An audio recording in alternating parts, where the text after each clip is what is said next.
नमस्कार दोस्तों, स्वागत है आप सभी बच्चों के एमडी क्लासेस के यूट्यूब चैनल में। तो 15 अगस्त की सभी बच्चों को बहुत बहुत शुभकामनाएं। और आप सभी को पता है कि अब से जो शनिवार का मॉक टेस्ट होता था वो रविवार को शिफ्ट हो चुका है। और हर रविवार सुबह 9 बजे आपके लिए यहाँ पे रेलवे का ग्रुप डी मॉक टेस्ट होने वाला है, जिसका सोल्यूशन आपको 11 बजे से लेकर 11:30 बजे के बीच में कराया जाएगा। तो बहुत इंपॉर्टेंट ये वीडियो होगी और हम कंप्लीट सोल्यूशन देखेंगे, math, reasoning, GK, GS, science सब कुछ देखेंगे। पूरे क्वेश्चंस को आप लोग जरूर मॉक टेस्ट पे अपलोड करा करिए और आपको मॉक टेस्ट दिया करिए एमडी क्लासेस ऑफिशियल ऐप पे। अगर आप अभी भी मॉक टेस्ट नहीं दिए होगे तो मॉक टेस्ट अब देने का समय जो है वो समाप्त हो चुका, बट मैं कोशिश करूंगा कि आपको अभी भी मॉक टेस्ट अवेलेबल कराए किसी ना किसी तरीके से, ताकि आपको इसको बेहतरीन फायदा मिल पाए। तो चलिए स्टार्ट करते हैं क्वेश्चंस को, समझते हैं कि हमने इस बार कौन कौन से टाइप के क्वेश्चंस रखे हुए थे, क्या क्या आपके पास क्वेश्चंस आए हुए थे और आप कैसे क्वेश्चंस को सॉल्व कर पाए। जैसे सबसे पहला क्वेश्चन है, मैंने अभी आपको YouTube पे फ्री में स्टैटिक्स पढ़ाई है, जिसपे मैंने सोचा कि बच्चों क्यों ना क्वेश्चंस अवेलेबल कराए जाए, ताकि इसके जो कॉन्सेप्ट आ रहे हैं, इस पे जो क्वेश्चंस पेपर में पूछे जाते हैं वो कैसे होंगे उन्हें समझ में आ जाए। तो एक 1.983 इस तरीके से, अच्छा ये पहला क्वेश्चन है, 9835192 इसका माध्यिका, बहुलक और माध्य आपसे पूछा गया था। समझिएगा ध्यान से, क्वेश्चन बहुत कठिन तो नहीं है, आराम से समझ सकते हो। आपके लिए सिंपल सबसे क्या होता है, क्या सबसे सिंपल आपके लिए बहुलक निकालना होता है, मोड निकालना होता है? तो जरा इस क्वेश्चन में देखो बहुलक क्या लग रहा है, तो क्या 9 होगा? बिल्कुल होगा। मतलब या तो ये आंसर सही होगा या तो ये, क्योंकि बीच में उसने बहुलक की बात करी, ये और ये तो गलत हो जाएंगे। अब आते हैं अगली बात पे। अगली जब चीज मैं देखूंगा तो मेरे पास दोनों में 6 कॉमन दिख रहा है, यानी दोनों का माध्य कॉमन दिख रहा है, तो मुझे माध्यिका निकालनी पड़ेगी। मैं निकालूंगा कैसे, देखिए भाई, 1 है, 2 है, 3 है, 5 है, फिर आज के बाद 8 है, 9 है, 9 है, 9 है, यही तो है। बीच के कुल मिला के कितनी संख्याएं, 1 2 3 4 5 6 7 8 संख्याएं। 3 इधर करिए, 3 इधर करिए, 8 5 13, 13 प्लस बटे 2 करेंगे मैं 6.5 आने वाला है। यानी यहां पे आपके पास जो बहुलक आ रहा होगा, जो आपका माध्यिका आ रहा होगा, वो 6.5 आ रहा होगा। एक बार क्वेश्चन देख लो, 2 2 4 2 6 2 8 1 9, 9 संख्याएं आ रही हैं, जबकि मेरे पास 8 आ रहा। अच्छा, 8 यहाँ पे 2 बार दे रखा है, ठीक है। अगर 8 2 बार दे रखा तो बीच में संख्या आपके पास 8 ही हो जाएगी, यानी जो माध्यिका होगी वो 8 हो जाएगी। माध्यिका निकालने का रूल मैंने YouTube पे ही पढ़ा लिया है, आप YouTube पे एमडी क्लासेस स्टैटिस्टिक्स सर्च कर लीजिएगा, आपको पूरा मिल जाएगा। पहला क्वेश्चन बहुत आसान, सारे बच्चों को समझ में आ चुका। नेक्स्ट पे बढ़ते हैं। हमें कहता किसी से चीज का विसरण दे रखा है 324, मानक विचलन बताइए कितना होगा। देखो, अगर आपको विसरण निकालना होता, किसी भी चीज का विसरण या फिर प्रसरण या फिर वेरिएंस निकालना होता है, तो वेरिएंस जो होता है वो होता मानक विचलन का स्क्वायर। बट आपको मानक विचलन ही पूछ लिया है, तो वो क्या होगा, वेरिएंस का रूट में। तो वेरिएंस है 324, इसी का रूट करोगे आपके पास आंसर 18 आएगा। अब एक बात गलत हमारे दिमाग में समझ में आती कि हमारे पास यहां पे आंसर पॉजिटिव 18 होना चाहिए या नेगेटिव 18 होना चाहिए। वो चीज हमारे लिए थोड़ी मुश्किल पड़ी कि हम क्या ले लें, पॉजिटिव 18 ले कि नेगेटिव 18। देखो, हमें एक चीज समझना है, कभी भी किसी भी चीज का मानक विचलन नेगेटिव नहीं हो सकता। जब मैंने आपको फॉर्मूला पढ़ाया था तो क्या मैंने वहां पे मॉड लगवाया था, तो कभी भी नेगेटिव नहीं हो सकता, तो सिर्फ और सिर्फ पॉजिटिव ही होगा। B is the right answer of the question. इस क्वेश्चन में यही खास बात थी और आपको यही समझना था। Everyone is clear? नेक्स्ट पे बढ़ते हैं और अगले क्वेश्चन पे देखते हैं क्या कहता है। एक समबहुभुज के कोणों का योग हमारे पास दे रखा है। इस बहुभुज में कुल मिला के कितनी भुजाएं होंगी, ये हमसे पूछा गया। सभी कोणों का योग दे रखा है, समबहुभुज के कोणों का योग दे रखा है, the sum of angles of regular polygon. तो फॉर्मूला क्या होता है, n-2 इंटू 90। क्या यही फॉर्मूला होता है कि नहीं होता, और इसी की वैल्यू तो वो 2160 दे रखा है। 0 से 0 काटोगे, 9 1 दूनी 18, 9 और 9 चौका 36, n-2 बराबर आपके पास 24 आ गया। n बराबर आपके पास 9 दूनी 18, n-2 इंटू 90, बिल्कुल सही बात है। 2n-4 इंटू, हम यहाँ पे ये करते हैं n-2 इंटू, अच्छा यहाँ पे n-2 इंटू 180 कर दो भाई, है ना, n-2 इंटू 180, और यही वैल्यू आपके पास दे रखा है 2160। ये फॉर्मूला होता है। अब काटोगे 18 क्रम 18, 3 21, 18 दूनी 36, तो n-2 बराबर आपके पास 12 आ गया। प्लस 2 उधर करोगे, माइनस 2 उधर करोगे तो प्लस 2 हो जाएगा, और 12 प्लस 2 यानी कि सीधे सीधे 14 हो जाएगा। सभी का आंसर 14 आ रहा था। तो ये फॉर्मूला होता है कोणों का योग, यानी कि आंतरिक कोणों का योग मेरे पास दे रखा, और मुझे ऐसे ही क्वेश्चंस को निकालना होगा। नेक्स्ट पे आ जाइए, अगले क्वेश्चंस को पढ़िए और देखिए कि आप यह चौथा क्वेश्चन कर पा रहे हैं। आसान क्वेश्चन था, समझदारी वाला क्वेश्चन था, और आपको फॉर्मूले पता होने चाहिए। क्या कहता है जरा क्वेश्चन समझिएगा। त्रिज्या R1 और R2 दो वृत्तों के केंद्रों के बीच की दूरी है और उनकी सीधी समान स्पर्श रेखा आपसे कह रहा है। मतलब एक त्रिज्या मान लो ये आपके पास R1 है, एक त्रिज्या ये आपके पास मान लो R2 है, सीधी समान स्पर्श रेखा की वो बात कर रहा होगा और आपसे ये कहता है इनके बीच की दूरी D है, तो सीधी समान स्पर्श रेखा की लंबाई बताइए। ऑप्शन नंबर आपका B is the right answer of the question, बिल्कुल करेक्ट हो जाएगा। बट अगर वही आपसे ये क्रॉस वाला पूछता तो जहां पे मैं D square minus R1 plus R2 लिख रहा हूं वहीं पे मैं प्लस R1 माइनस R2 कर देता। ये फॉर्मूला है और फॉर्मूला डायरेक्ट रेलवे की परीक्षाओं में पूछे जाते हैं कभी कभार, हमें इन्हें बहुत अच्छे तरीके से समझना होगा। क्या ये क्वेश्चन भी पूरी जनता को क्लियर समझ में आ चुका है? फिर तो नेक्स्ट क्वेश्चन में बढ़ना बनता है। आयत की लंबाई और चौड़ाई का अनुपात दे रखा, परिमाप दे रखा, लंबाई बताइए क्या होगा, ये क्वेश्चन पूछा गया।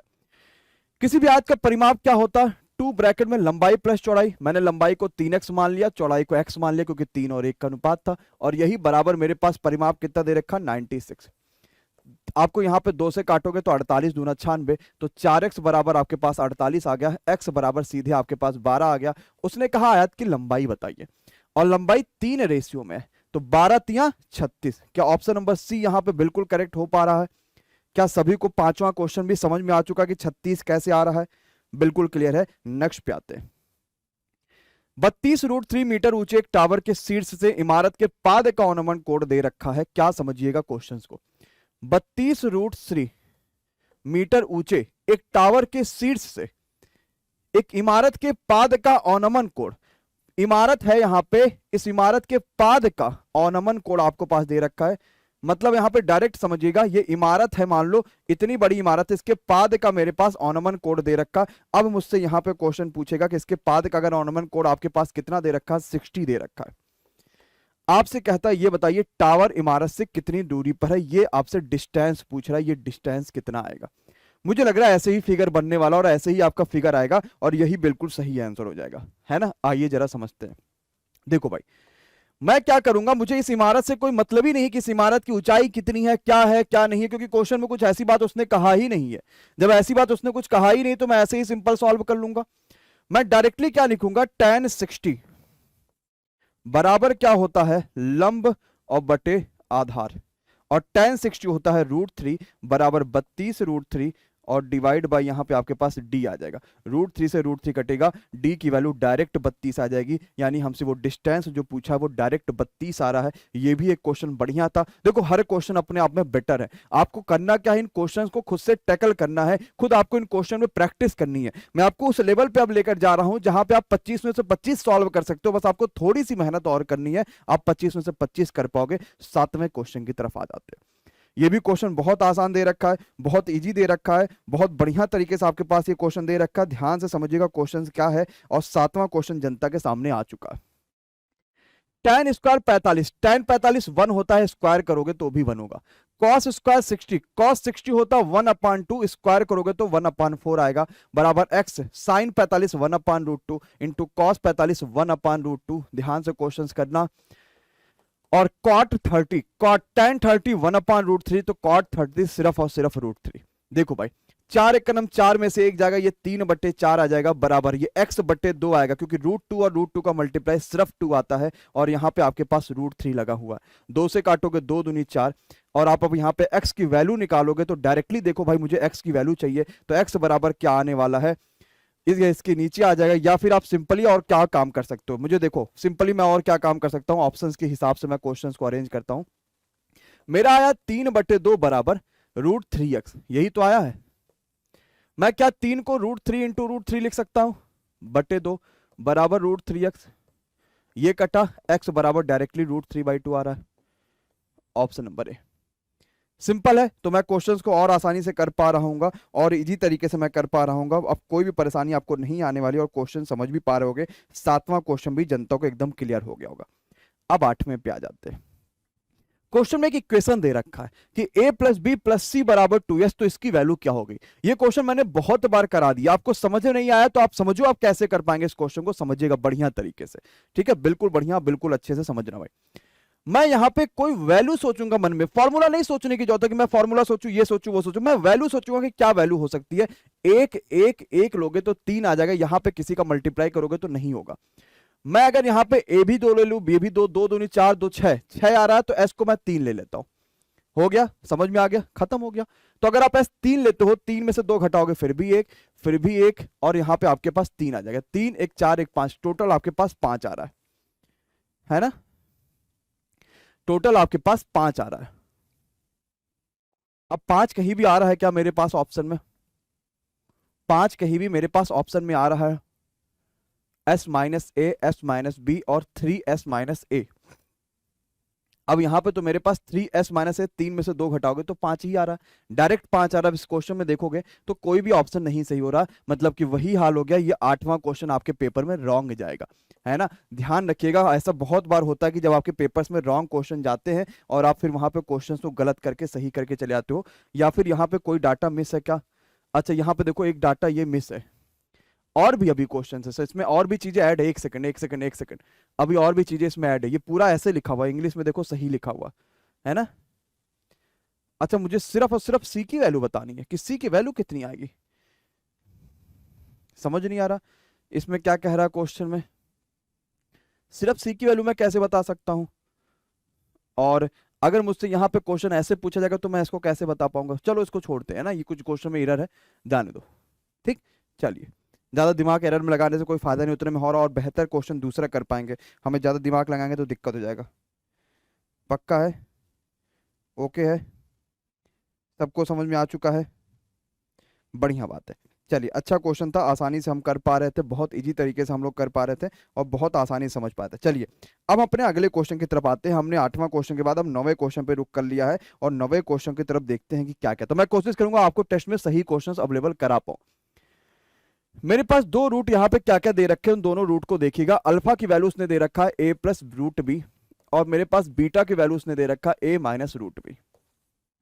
कहता भाई ये बताओ इक्वेशन क्या होगा। देखो, अगर आपको इक्वेशन निकालना तो आपको क्या पता होना चाहिए? ये पता होना चाहिए x square minus alpha plus beta, यानी दोनों रूट्स का सम, और अल्फा इंटू बीटा यानी दोनों रूट्स का मल्टीप्लाई बराबर 0। यही तो आपको पता होना चाहिए, सिंपल सी बात है। अब जरा ये समझिए, अगर मैं यहां पे अल्फा प्लस बीटा निकालता हूं तो क्या मेरे पास दोनों को ही जोड़ने पे मैं डायरेक्टली रूट बी काट दूंगा, यहां पे सिर्फ और सिर्फ 2a आएगा। अब मैं क्वेश्चंस को यहां से ही सॉल्व कर सकता हूं क्या? नहीं कर पा रहा हूं, क्योंकि मेरे पास सिर्फ और सिर्फ 2a आ रहा है, जबकि क्वेश्चन में कहीं भी ऐसा नहीं दे रखा। अब मैं क्वेश्चन में अल्फा इंटू बीटा निकालता हूं कि अल्फा इंटू बीटा क्या होगा, इतना प्लस इतना, a plus B A minus B, यानी A square minus B square root B का करोगे तो सिर्फ और सिर्फ आपके पास ये आने वाला। पक्का है? सिर्फ और सिर्फ आपके पास ये आने वाला है। अब आओ जरा क्वेश्चन को देखते, इतना आ गया, मैं अभी इस इक्वेशन में रखूंगा x square minus alpha plus beta मतलब 2a x plus A square minus B. ठीक है, यही आपके पास दे रखा है, तो मैं यहां पे बोलूंगा X square minus 2x plus A square minus B, यही आपका सही आंसर आ रहा है। -2x यहां पे माइनस कर लीजिएगा, आपके टेस्ट में माइनस ही देकर आएगा। ये option number B is the right answer of the question, B बिल्कुल सही आंसर हो जाएगा। क्लियर है भैया? क्या सबको समझ में आ चुका है? आसान लग रहा है क्वेश्चन, इजी लग रहा है? अगले क्वेश्चन की तरफ चला जाए। 9वां क्वेश्चन सबको समझ में आ चुका, 10वें पे आते हैं। a प्लस 1/a बराबर 5, तो a cube plus 1/a cube बराबर कितना आने वाला है? समझिएगा, कुछ भी नहीं करना होता, अगर यहां पे जो भी वैल्यू लिखा होगा उसी का क्यूब -3 टाइम्स उसी का मल्टीप्लाई, क्वेश्चन का आंसर आ जाएगा। किसी का भी कुछ भी वैल्यू दे रखा, उससे मुझसे क्यूब पूछा गया तो मैं ये डायरेक्ट लगा पाऊंगा। 55 25 125 माइनस 5 या 15, यानी डायरेक्ट आंसर मैं 110 बता पा रहा हूंगा। तो 10वें क्वेश्चन का आंसर 110, इससे ज्यादा खास बात क्या हुई हो सकती है? अगले क्वेश्चन की तरफ चलते हैं, देखते हैं क्वेश्चन क्या कहता है। उस गोले का आयतन बताइए जिसका पृष्ठीय क्षेत्रफल 1386 दे रखा है। देखो, गोले का आपको पृष्ठीय क्षेत्रफल यहां पे पूछा गया कि गोले का पृष्ठीय क्षेत्रफल क्या होगा। अब गोले की बात करता है तो मेरे बच्चा एक चीज ये बताइए सभी बच्चा कि गोले का पृष्ठीय क्षेत्रफल कितना हो सकता है। तो देखो, पता है सबको कि गोला अगर कोई भी मेरे पास दे रखा होगा तो गोले का जो पृष्ठीय क्षेत्रफल होता है वो होता है 4 पाई आर स्क्वायर, जिसकी वैल्यू उसने 1386 दे रखा है। मुझसे क्या पूछता? गोले का आयतन, यानी 4/3 पाई आर क्यूब मुझसे पूछा गया। देखो भाई, अब मैं यहां पे क्वेश्चंस को 4/3 पाई आर क्यूब को कैसे कर पाऊंगा, या फिर मैं इस क्वेश्चन को कैसे समझ पाऊंगा, देखता हूं और समझाता हूं आपको, बढ़िया तरीके से समझिएगा। मैं चाहूं तो 4 पाई, मुझे तो यहां पे क्वेश्चन चाहिए ही चाहिए 4 पाई की वैल्यू। ठीक है, अब मैं आर की वैल्यू निकालू या फिर मैं पूरा ही निकाल देता हूं, कहा मैं उतना ज्यादा करने जाऊंगा। 22/7 इंटू आर स्क्वायर, मतलब ऐसे ही लिख लो, और ये 1386। 11 दूनी 22, 11 कम 11 2 13, 11 दूनी 22, 11 छक्का 66, ये हो गया 4 दूनी 8, 4 12, 2 से काटोगे 2 छक्का 12, 2 3 6, फिर किसी और चीज से कटेगा नहीं। तो आर स्क्वायर बराबर आएगा 63 गुणे 7/4। 63 को मैं लिख सकता हूं 7 9 63 और इंटू 7/4। जैसे यहां से स्क्वायर हटाओगे ये रूट में आ जाएगा। तो सिर्फ आर की वैल्यू 7 2 बार है तो 1 बार, 9 है तो 3 और यहां पे 2 यानी 21.5, आपकी 21/2 यानी 10.5 आ जाएगा। आर की वैल्यू तो आ गई, पक्का है। अब फॉर्मूला लगा दो आयतन का। आयतन क्या होता है 4/3। पाई की वैल्यू कहीं ऑप्शन में है नहीं है, रख लो। पाई आर क्यूब यानी 21/2, 21/2 और 21/2, यही तो आयतन होगा, पक्का है। 7 त्रिक 21, 2 से काटा 2 से 2 दूनी 4 कटा, 2 से काटा 11 दूनी 22 कटा, 3 से काटा 3 सते 21, 11 गुणे 3 गुणे 7 गुणे 21, तो 1 तिया 3, 3 सते 21, 1 91 1, लास्ट में 1 आना चाहिए। किस में आ रहा? ओ भाई सब में आ रहा। अब इसको सॉल्व करो। 11 तिया 33 और गुणे 7 भी कर लो, है ना। 33 गुणे 7 गुणे 21, तो मैं क्या करूंगा 33 सबका मल्टीप्लाई करूंगा, डिजिट सम लगाने की कोशिश करूं, पूरा मल्टीप्लाई कर लूं क्या? चलो ठीक है। 7 त्रिक 21, एक हाथ में आया, 2 7 त्रिक 21, 2 23, 231 गुणे 21 आ गया। अब आप मल्टीप्लाई 21 से करना में 21, 2 आ गया, 21 63, 2 65, आपके पास 6 आ गया, 21 दूना 42 और 6 48, 4851 है ऑप्शन नंबर बी। तो इस क्वेश्चन को समझ पाया कैसे करना था। एक्चुअली में पूरे भी हमारे किसी भी गोले का पृष्ठीय क्षेत्रफल 4 पाई आर स्क्वायर होता था, वहां से हमने आर निकाल लिया और उसके बाद हमने उसके आयतन निकालने के लिए 4/3 पाई आर क्यूब का फॉर्मूला लगा दिया और क्वेश्चन 11वां भी हम बड़े आसानी से सॉल्व कर पा रहे हैं, आसान तरीके से कर पा रहे हैं, पक्का है। अगले क्वेश्चन पे आते हैं, देखते हैं क्या कहता है 12वां क्वेश्चन। 6 मीटर लंबाई 2 मीटर चौड़ाई वाले एक आयत के विकर्ण की लंबाई कितनी होगी? बहुत कठिन तो क्वेश्चन है नहीं कि बहुत मुश्किल क्वेश्चन आप एकदम ही नहीं कर पाओगे, है कि नहीं। हम क्वेश्चन को पढ़ेंगे, आराम से करेंगे। जरा देखो, आयत है 6 मीटर लंबाई 2 मीटर चौड़ाई वाले आयत के विकर्ण की बात आपसे कर रही है। विकर्ण क्या होगा? देखो यहां पे पाइथागोरस लगाओगे विकर्ण का। क्यों? क्योंकि विकर्ण का स्क्वायर बराबर लंब का स्क्वायर प्लस आधार का स्क्वायर। तो डी स्क्वायर बराबर 6 6 के 36 और 2 दूनी 4, 36 और 4 होता 40, मैं 40 को लिख सकता हूं 4 गुणे 10, ये आपका डी स्क्वायर आएगा।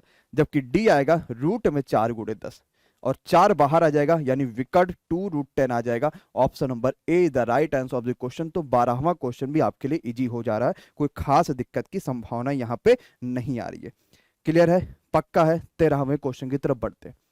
शांत जल में एक आदमी की चाल इतना है, वह धारा के विपरीत दिशा में धारा की दिशा में लिए गए समय से 3 गुना समय लेता है, तो धारा का वेग कितना होगा? जिन बच्चों ने मुझसे टाइम बोट एंड स्ट्रीम पढ़ा होगा, आप विश्वास मानिए मैंने यूट्यूब पे भी इतना पढ़ा दिया कि आपको ऐसे ऐसे क्वेश्चन चुटकियों में सॉल्व होंगे। नहीं विश्वास होगा तो बोट एंड स्ट्रीम डालिएगा यूट्यूब पे, एमडी क्लासेस, आपको ये वीडियो देखने को मिल जाएगी। देखो भाई कैसे करते हैं। एक तरफ मैं लिखता हूं डी, एक तरफ लिखता हूं यू। जो डी होता है वो नाव की धारा होता है, जबकि यू होता है आपके पास वो धारा की स्पीड होती है और ये नाव की स्पीड होती है। अपने विपरीत दिशा में लिए गए समय से 3 गुना समय लेता है। अगर समय की बात करेंगे तो मानो अगर धारा के साथ जाएगा तो जितना भी समय लेगा उसका 3 गुना समय अगर धारा के विपरीत जाएगा तो लेगा। अगर मैं इसका स्पीड बात करूंगा तो क्या स्पीड टाइम का उल्टा होता है? अगर मैं रिलेटिव स्पीड बात करूंगा तो धारा के साथ यानी कि डाउन स्ट्रीम बात करूंगा तो 3 और 1 4 होगा, यानी उसकी स्पीडें जुड़ जाती हैं और ये दोनों माइनस हो जाएंगे। एक बार कहां से आता? मैंने पूरा कॉन्सेप्ट पढ़ा रखा है। अब क्वेश्चन में कहता है आदमी की चाल 28/3 है, मतलब नाव की चाल मेरे पास दे रखा है, इस 4 की वैल्यू दे रखा 28/3, यानी कितने का मल्टीप्लाई कर रहा होगा? 7/3 का। तभी तो 4 सत्ते 28/3 हो पा रहा है। आपसे पूछा गया धारा की चाल बताओ, नाव की चाल बताओ, आपसे क्या धारा का वेग पूछा गया, तो यहां भी 7/3 का मल्टीप्लाई, यानी आंसर 14/3, जो कि ऑप्शन नंबर डी आएगा। अगर आप सही से पढ़ोए होगे तो ये क्वेश्चन आप आज चुटकियों में कर पा रहे होगे, अदरवाइज बहुत सारा बच्चा इस क्वेश्चन को गलत कर रहा होगा, बिना किसी दिक्कत बिना किसी पसंद ऐसे क्वेश्चन नहीं सॉल्व हो पा रहे होंगे, बट अब हो जाएंगे, अब कर पाओगे जोरदार तरीके से, ये मेरा आपसे वादा है।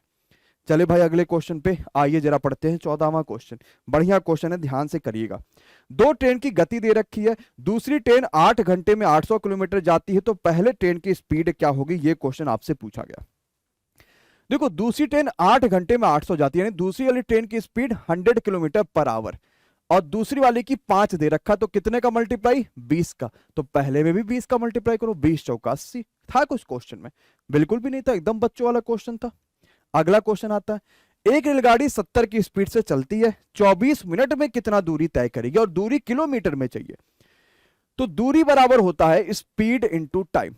भाई स्पीड तो किलोमीटर आवर में है, बट टाइम किलोमीटर में नहीं है, तो 24 मिनट को अगर मुझे घंटा बनाना है तो 60 से डिवाइड करना पड़ेगा। काटा, 6 चौका 24, 7 चौका 28, यानी कितना जाएगी, 28 किलोमीटर जाएगी। और यही मैंने देखा कि मैक्सिमम बच्चा ये क्वेश्चन भी गलत करेगा, है ना। ऐसा नहीं करना हमें, ऐसे क्वेश्चन तो बहुत आसानी से कर लेना बच्चा। अगला क्वेश्चन, दो बहनों की आयु का योग दे रखा है, उनकी आयु का अनुपात दे रखा है, एक बहन दूसरे से कितनी साल छोटी है। अब मैं बताऊंगा मैंने ये क्वेश्चन क्यों दिया और गलती क्या हो रही थी।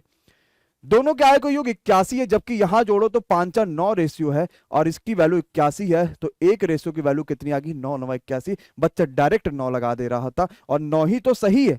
बट अगर यहां पे एज का डिफरेंस कुछ और होता तो मेरा आंसर गलत हो जाता। उसने कहा दोनों किससे कितने छोटी हैं, तो एक रेशियो छोटी है, और एक रेशियो की वैल्यू 9 आ रहा था। क्लियर है। तो क्या 16वां क्वेश्चन भी जनता को समझ में आ चुका है, पक्का है। 17वें क्वेश्चन की तरफ बढ़ते हैं। 5,000 रुपए पर 2 साल के लिए बैंकों द्वारा दिए गए ब्याज में अंतर, और वो साधारण ब्याज ही है, तो दोनों बैंकों के बीच का अंतर कितना होगा। आपको जो ब्याज का अंतर मिला है 5 सालों में, वो कितना मिला है, 2 सालों में आपको जो ब्याज का अंतर मिला वो 25 रुपए मिला है, तो ब्याज दर के बीच में कितना अंतर होगा, ये क्वेश्चन आपसे पूछा गया। क्वेश्चन को समझो, मेरे पास प्रिंसिपल दे रखा था कि भाई पैसा आपके पास 5,000 रुपए है, साधारण ब्याज में 2 साल के लिए, यानी मेरे पास टाइम भी दे रखा है भाई कि 2 साल का आपके पास दादा टाइम है। 2 साल के लिए बैंकों द्वारा दिए गए साधारण ब्याज में अंतर 25 रुपए आ रहा है, तो दोनों बैंकों के बीच में अंतर कितना होगा, रेट में कितना होगा। देखो समझो, 5,000 रुपए उसने दिया है ना, 5,000 रुपए पर 2 साल के लिए, इतना मतलब 2 साल 2 वर्षों के लिए ऐसी उसने बात करी कि रुपए 5,000 है। मुझे रुपए से नहीं मतलब है, 5,000 रुपए मान लो यहां भी होगा, और यहां पे 2 साल के लिए उसने पैसा लगाया, एक कोई रेट ऑफ इंटरेस्ट पे डिवाइड बाई 100। यहां भी उसने 5,000 रुपया लगाया, और कोई रेट ऑफ इंटरेस्ट मानो R2 है, डिवाइड बाई 100, और इसकी वजह से उसे अंतर मिल रहा है 25 रुपए का। 2 जीरो से 2 जीरो काटो, 2 जीरो से 2 जीरो काटो। अब आप यहां पे सिंपल कहोगे 100 R1 माइनस 100 R2 बराबर आपके पास 25 आएगा। पैसा सेम है, पैसा नहीं कि x और 5 माइनस x मान लोगे, तब तो आपको x की भी वैल्यू निकालनी पड़ जाएगी, वो तो और ज्यादा लंबा हो जाएगा।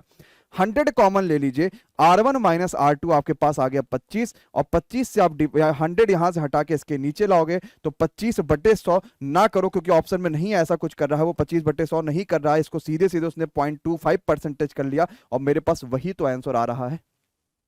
तो क्या ये भी क्वेश्चन आसान था, बहुत कठिन था क्या कि भैया नहीं कर पाएंगे। तो आपके पास देखो सारे क्वेश्चंस आसान नहीं आएंगे पेपर में, 25 क्वेश्चन में से 16 से 17 क्वेश्चन ऐसे आएंगे ना कि आपने कहीं भी ढंग से अगर सिलेबस कंप्लीट किया है तो आप कर लोगे। जो मेन होता है वो इसके बाद होता है, 25 में से आपको 22 तक पहुंचाता है, 25 तक पहुंचाता है, वो आपकी मेहनत, आपके टीचर्स के द्वारा कराए गए क्वेश्चन के कॉन्सेप्ट, और आपकी जबरदस्त सिनेरियो ही उस चीज को करती है। अगले क्वेश्चन पे आते हैं, हम 18वें क्वेश्चन पे समझते हैं क्या कहता है। बढ़िया क्वेश्चन है, ध्यान से समझिएगा। कितने समय में धनराशि दोगुनी हो जाएगी अगर 12.5 रेट ऑफ इंटरेस्ट दर से उससे पैसा लगाया है तो। देखो भाई, धनराशि दोगुनी होनी यानी अगर आपने 1 रुपया लगाया होगा तो आपको 1 रुपए का ब्याज मिलने वाला है। तो मैंने 1 रुपए का ब्याज मिल रहा है, 1 रुपए पे रेट ऑफ इंटरेस्ट 12.5 है, मुझे बताना है समय डिवाइड बाई 100।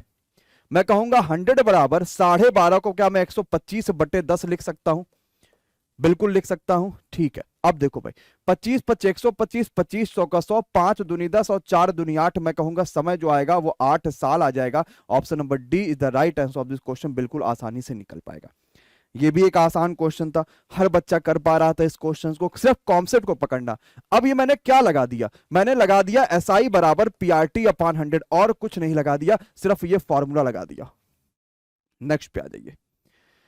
सीता की बाल्टी की धारिता रामू की बाल्टी से 3 गुना है।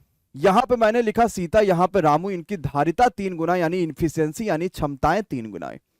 सीता एक खाली ड्रम को भरने के लिए 60 बार बाल्टी पलटती है, यानी खाली ड्रम की पूरी क्षमता आएगी 3 × 60। मैंने क्यों लिया 3, क्योंकि सीता 60 बार बदलती है और सीता की क्षमता तो 3 है। तो दोनों मिलके कितने देर में करेंगे, तो दोनों के मिला के क्षमता है 4 है, 4 से काटा 15 और 15 तिया 45। क्या 45 सभी का आंसर ऑप्शन नंबर ए आ रहा है या नहीं आ रहा, बिल्कुल आ रहा है। ऑप्शन नंबर ए हर बच्चा कर पा रहा है, बहुत इजी तरीके से कर पा रहा है। मैं नेक्स्ट क्वेश्चन की तरफ बढ़ता हूं, देखता हूं क्या आएगा। ए किसी काम को 10 दिन में करता है, बी 20 दिन में करता है, सी की मदद से 5 दिन में करते हैं, सी अकेला कितने दिन में करेगा। क्या ऐसे भी क्वेश्चंस अब आपको कराने की आवश्यकता है? बिल्कुल नहीं आवश्यकता है। ऐसे क्वेश्चंस को अगर आपको करना है तो टेलीग्राम से जुड़िए और आपस में बच्चों से डिस्कस करिए, क्योंकि अगर मैं आपको ये भी क्वेश्चंस कराने लगूंगा, आप ये सोचना कि जीडी की निकल आपका जो ग्रुप डी है वो निकलना थोड़ा मुश्किल है, क्योंकि ये बहुत आसान क्वेश्चन है, बहुत ईजी तरीके से कर पाओगे। नेक्स्ट पे आ जाते हैं। सुरभि ने किसी उद्योग में 5 महीने के लिए 6,000 लगाया, उर्वा ने 6 महीने के लिए 5 लगाया, दोनों का अनुपात क्या होगा? किसी भी प्रॉफिट का अनुपात अगर मुझे डालना है, प्रॉफिट तभी होगा जब मैंने जितना पैसा लगाया जितने समय के लिए लगाया।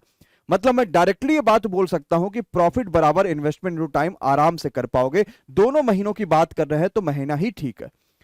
5 महीने के लिए इन्होंने लगाया 6,000 रुपया, और वहां पे भैया उन्होंने लगाया है 6 महीनों के लिए 5,000 रुपया। भाई दोनों कट जाएंगे, पूरा का पूरा 1:1, ऑप्शन नंबर डी आ जाएगा। कुछ करना ही नहीं है। 21 का क्या आ गया? डी आ गया। सिंपल क्वेश्चन, आसान क्वेश्चन। अगले पे आ जाइए।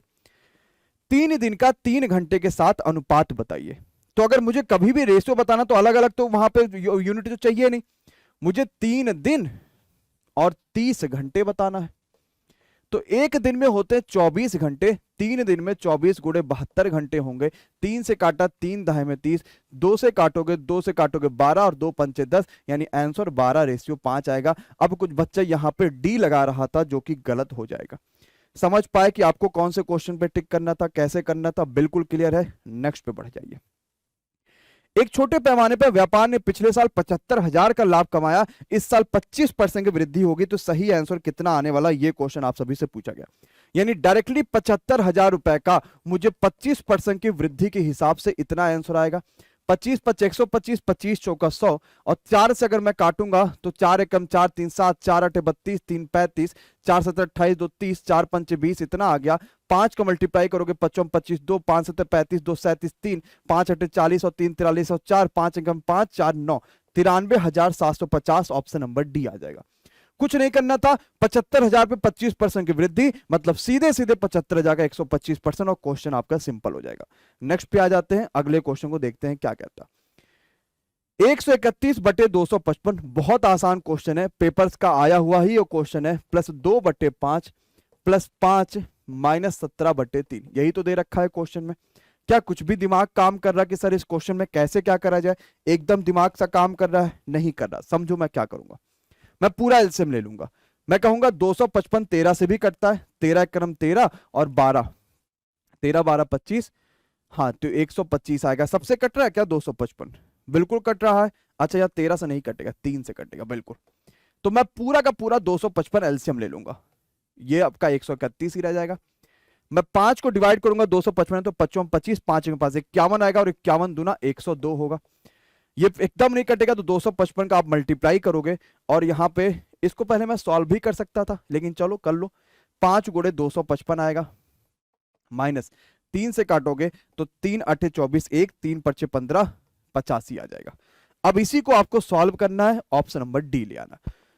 थोड़ा सा कैलकुलेटिव है, और एक आध दो कैलकुलेटिव तो यार बनता ही बनता है ना। नेक्स्ट पे आइए। कौन सी संख्या 35,721 का वर्गमूल होगी? तो देखो आपको पता, अगर मैं 180 का स्क्वायर करूंगा तो 18 का स्क्वायर होता 324, यानी 32,400 आएगी। यानी 180 से तो आंसर बड़ा ही आएगा, ये भी नहीं हो सकता, ये भी नहीं हो सकता, और इतना बड़ा नहीं आएगा, क्योंकि 200 का अगर आप स्क्वायर कर दोगे तो 40,000 आ जाएगा, ये 35,000 है। तो सीधे सीधे ऑप्शन नंबर बी होगा।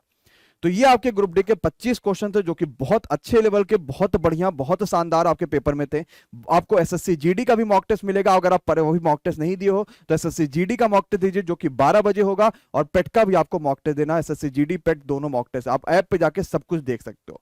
ठीक है, चलिए, thank you so much, bye bye, good night, take care, thank you so much guys.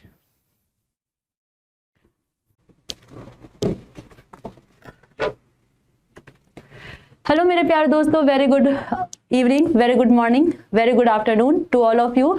जितने लोग भी हमसे जुड़ चुके हैं उन सभी लोगों को, और चलिए अपना ये सेशन कंप्लीट करते हैं। जो भी टेस्ट था उसका सोल्यूशन देखते हैं कि आज ये क्या सोल्यूशन है इसका। 15 अगस्त रेलवे पेपर सोल्यूशन, रेलवे का सोल्यूशन हम लोग करने जा रहे हैं। पहला क्वेश्चन आप लोगों ने ये किया था, MRW को JOT में कोड किया गया है, तो QGP को कैसे कोड किया जाएगा? और हम लोग देख सकते हैं यहाँ पे M से J हो रहा है, मतलब 3 कदम पीछे जा रहे हैं। R से O हो रहा है, में भी 3 कदम पीछे है, और W से भी 3 कदम पीछे जाएंगे तो T आएगा, मतलब सब में -3 हम लोग कर रहे हैं। उसी तरह यहाँ पर भी क्या कर देंगे, -3। 17 में 3 जाएगा, कितना आएगा, 14, मतलब कि BCD में से कोई एक लेटर होगा। G में से 3 कदम पीछे जाएंगे तो कितना आ जाएगा, तो 7 में से 3 कदम पीछे जाएंगे, आएगा 4, और ये हमको कहाँ पे मिल रहा है, ऑप्शन डी में। आंसर क्या हो जाएगा हमारा, ऑप्शन डी, NDM। क्या आ जाएगा, अगर ना दिख रहा हो ऑप्शन तो यहाँ पे लिख दे, NDM आएगा। ठीक है, अगला क्वेश्चन देखते हैं। गैराज, मशीन, मरम्मत और स्पैनर पाना। जिस प्रकार एम्पायर पिच से संबंधित है, मैकेनिक किससे संबंधित है? तो देखो, पिच पर किसका यूज होता है भाई, एम्पायर पिच पे ही तो जाके अपना काम करता है। उसका काम क्या होता है, क्रिकेट। अगर जितने लोग क्रिकेट देखते होंगे उनको बिल्कुल आइडिया होगा, जो गर्ल्स क्रिकेट नहीं देखती होंगी उनको थोड़ी सी प्रॉब्लम, या जिनको देखती ही नहीं तो पता नहीं तो प्रॉब्लम आनी ही आनी है। लेकिन यहाँ पे जो एम्पायर है वो पिच पे जा करके एम्पायरिंग करता है अपनी, तो मैकेनिक कहाँ करता है, मैकेनिक का काम क्या होता है, चीजों को सही रिपेयर करना, और रिपेयर करने के लिए वो क्या जाएगा, वो मैकेनिक है तो मशीन तो आएगा नहीं, मैकेनिक रिपेयर करता है चीजों को, है ना, तो ये खुद रिपेयर वर्ड भी नहीं आएगा, स्पैनर भी नहीं आएगा। आंसर सही क्या होगा, गैराज। मैकेनिक गैराज में रहता है और एम्पायर पिच पे रहता है। ठीक है, अगले क्वेश्चन पर आते हैं। 1785 और 425 ये एक सेट है और ये तीनों आपस में एक तरह से संबंधित है। उसी संबंध के अकॉर्डिंग हमें वही सेम रिलेशन इन चारों ऑप्शन में से लगाना है जिसमें भी लग जाए। अब देखते ही क्या समझ में आया, अगर 17 में 5 से मल्टीप्लाई कर दे तो कितना आ जाएगा, 85, और 85 में 5 से मल्टीप्लाई कर देंगे तो 425 आ जाएगा। सेम लॉजिक हम कहाँ लगा सकते हैं, सेम लॉजिक हम ऑप्शन सी में लगा सकते हैं। 21 में 5 का गुणा करेंगे तो 105, 105 में 5 का गुणा करेंगे तो 525 हमारा आंसर आएगा। सेम क्वेश्चन उसी से रिलेटेड 4, 67 एंड 20। देखते ही ऑप्शन डी हम यहाँ पर लिख दे रहे हैं, अगर आपको ना दिख रहा हो तो 6 है, 2, 1, 9 है, 4, 4 है, ये ऑप्शन डी है हमारा।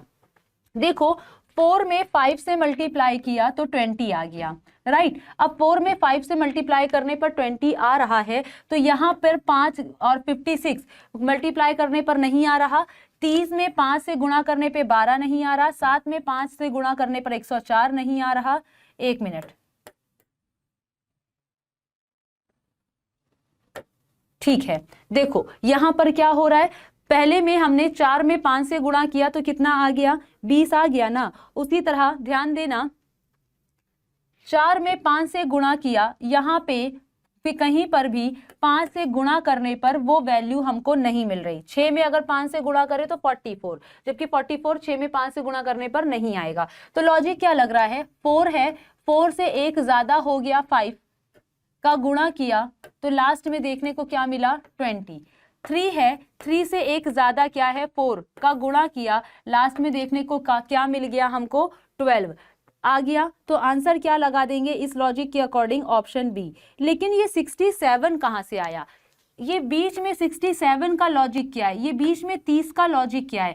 तो अगर ये जो 4 है, इस 4 का हम क्यूब में 3 जोड़ दें तो क्या बीच में 67 आ जाएगा, बिल्कुल आ जाएगा। मतलब 3 का क्यूब, क्या ये लॉजिक काम कर रहा है, 3 के क्यूब में 3 जोड़ने पर क्या बीच वाली संख्या आएगी, बिल्कुल। 3 के क्यूब में 3 अगर हम जोड़ते हैं तो कितना मिल जाएगा, 30 मिल जाएगा। अगले क्वेश्चन पर आते हैं। केक को लिखा गया है 2163, कैटल को लिखा गया है 617743 और हमसे लेक का कोड पूछा गया है। तो AKE 163 हमारा कहां पर मिल रहा है, 163 AKE है, AKE है 163, जहां पर भी होगा वही हमारा आंसर होगा। ऑप्शन डी हम एक बार आप लोगों को दिखा दे रहे हैं, ऑप्शन डी आप लोगों को नहीं दिख रहा होगा।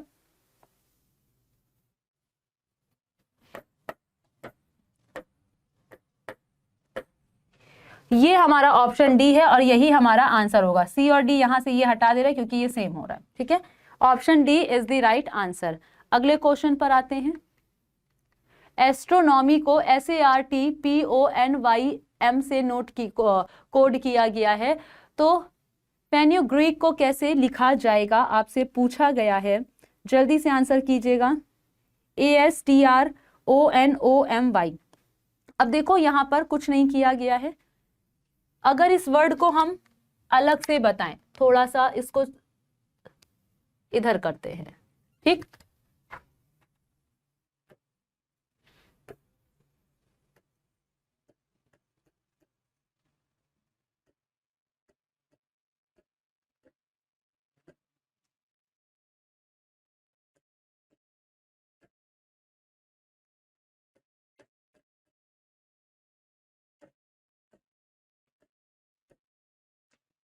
ठीक, अब देखो यहाँ पर ये दो लेटर आपस में इंटरचेंज हो गए, RT आपस में इंटरचेंज हो गया, O से P पर एक कदम आगे आ गए, NO आपस में इंटरचेंज है और MY आपस में इंटरचेंज है। और यही लॉजिक उठा करके हम लोग FENUGREEK में रख देंगे और आंसर क्या आ जाएगा, ऑप्शन डी। EFUN, G से क्या हो गया, एक कदम आगे H हो गया, RE का ER हो जाएगा, EK का KE हो जाएगा। अगले क्वेश्चन पर आते हैं। चौथा ऑप्शन नहीं दिख रहा होगा तो हम यहां पर लिख दे, चौथा ऑप्शन है एकाकी। एकाकी मतलब लोनली, ठीक है। अब इस चौथे ऑप्शन में ध्यान दीजिए सभी लोग, आनंद, दुखी, उदास और लोनली, एकाकी, इन तीनों में जो बी, सी और डी है ये तीनों कॉमन है, मिलते जुलते हैं। उदास होना, दुखी होना, अकेले होना, ये क्या है, ये सैडनेस का ही सारा आपका साइंस है ना। लेकिन आनंद क्या है, इन तीनों का अपोजिट है, पॉजिटिव सिग्नेचर है। तो आंसर क्या हो जाएगा हमारा, ऑप्शन ए, आनंद। इन तीनों का अलग से, चार संख्याएं किसी एक तरह से समान है और कोई एक संख्या है जो समान नहीं है, और ऐसा कोई कैंडिडेट नहीं होगा जो इसका आंसर ना कर सकता हो, क्योंकि ये अगर आपको याद है तो अच्छे से कर ले जाओगे। पता होना चाहिए 30 तक क्यूब हम सब लोगों को याद होता है, अगर याद नहीं है तो जरूर करो क्योंकि हमारे एग्जाम में बहुत मदद मिलती है। ये 11 का क्यूब है, ये 12 का क्यूब है और ये 13 का क्यूब है, लेकिन 2306 किसी का क्यूब नहीं है और इसलिए वही हमारा आंसर होगा। अब इस क्वेश्चन में क्या है, 57 से 62 पर कितने का डिफरेंस है, 7, 5, 12, 5 जुड़ रहा है। 62 से 31 में आए कितना घट रहा है, तो -1, 31 घट रहा है। 31 से 36 पर आए +5 हो रहा है, 36 से 18 पर आए तो कितना घट रहा है, 18 घट रहा है। ठीक है, ध्यान दीजिएगा, थोड़ा सा मार्कर का कलर चेंज करके बता देते हैं। 57 से 62 पर आए तो 5 जोड़ा गया, 62 से 31 पर आए तो 18 घटाया गया, नहीं कितना घटाया गया, 31 घटाया गया। 31 से 36 पर आए तो 5 जोड़ा, 36 से 18 पर आए तो कितना घटाया गया, यहाँ पर 18 घटाया गया। अब कितना घटा देंगे, ठीक है, कितना घटा एक बार जोड़ा घटाया, जोड़ा घटाया, तो अगली बार जोड़ेंगे, 18 में 5 जोड़ेंगे, आंसर आ जाएगा 23। आंसर क्या आ जाएगा, ऑप्शन ए 23। अब ये ध्यान दो, ये 31 और 18 क्या हो रहा है, 31 और 18 यहाँ पर 62 है, 62 का आधा हो गया है 31 और 36 का आधा हो गया है 18। तो अगली बार क्या होता, अगली बार इसी का आधा जुड़ जाता, घट जाता है ना। आ गया समझ में, ठीक है, बहुत बढ़िया। अगले क्वेश्चन पर आते हैं। 2, 5, 10, 17, 26, 37 क्या होगा इसका आंसर, बताइएगा।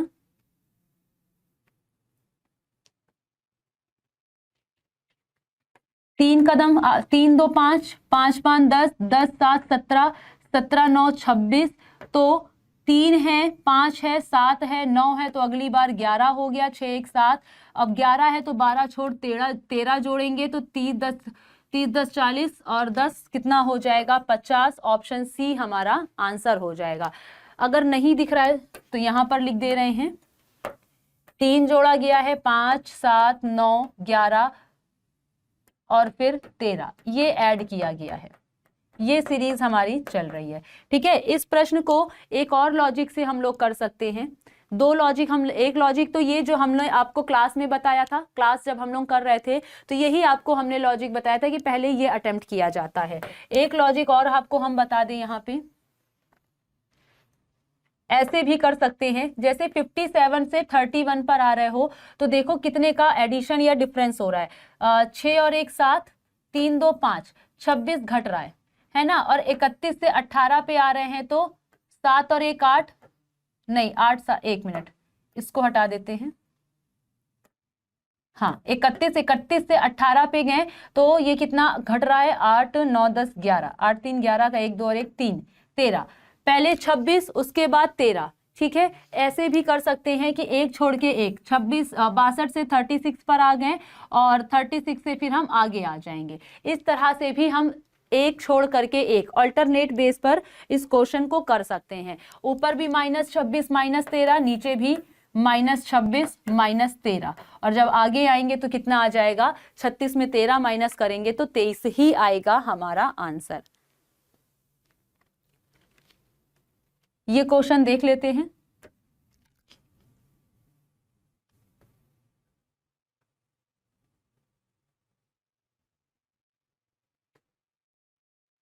चलिए अब ऑप्शन भी दिख रहा होगा सभी लोगों को।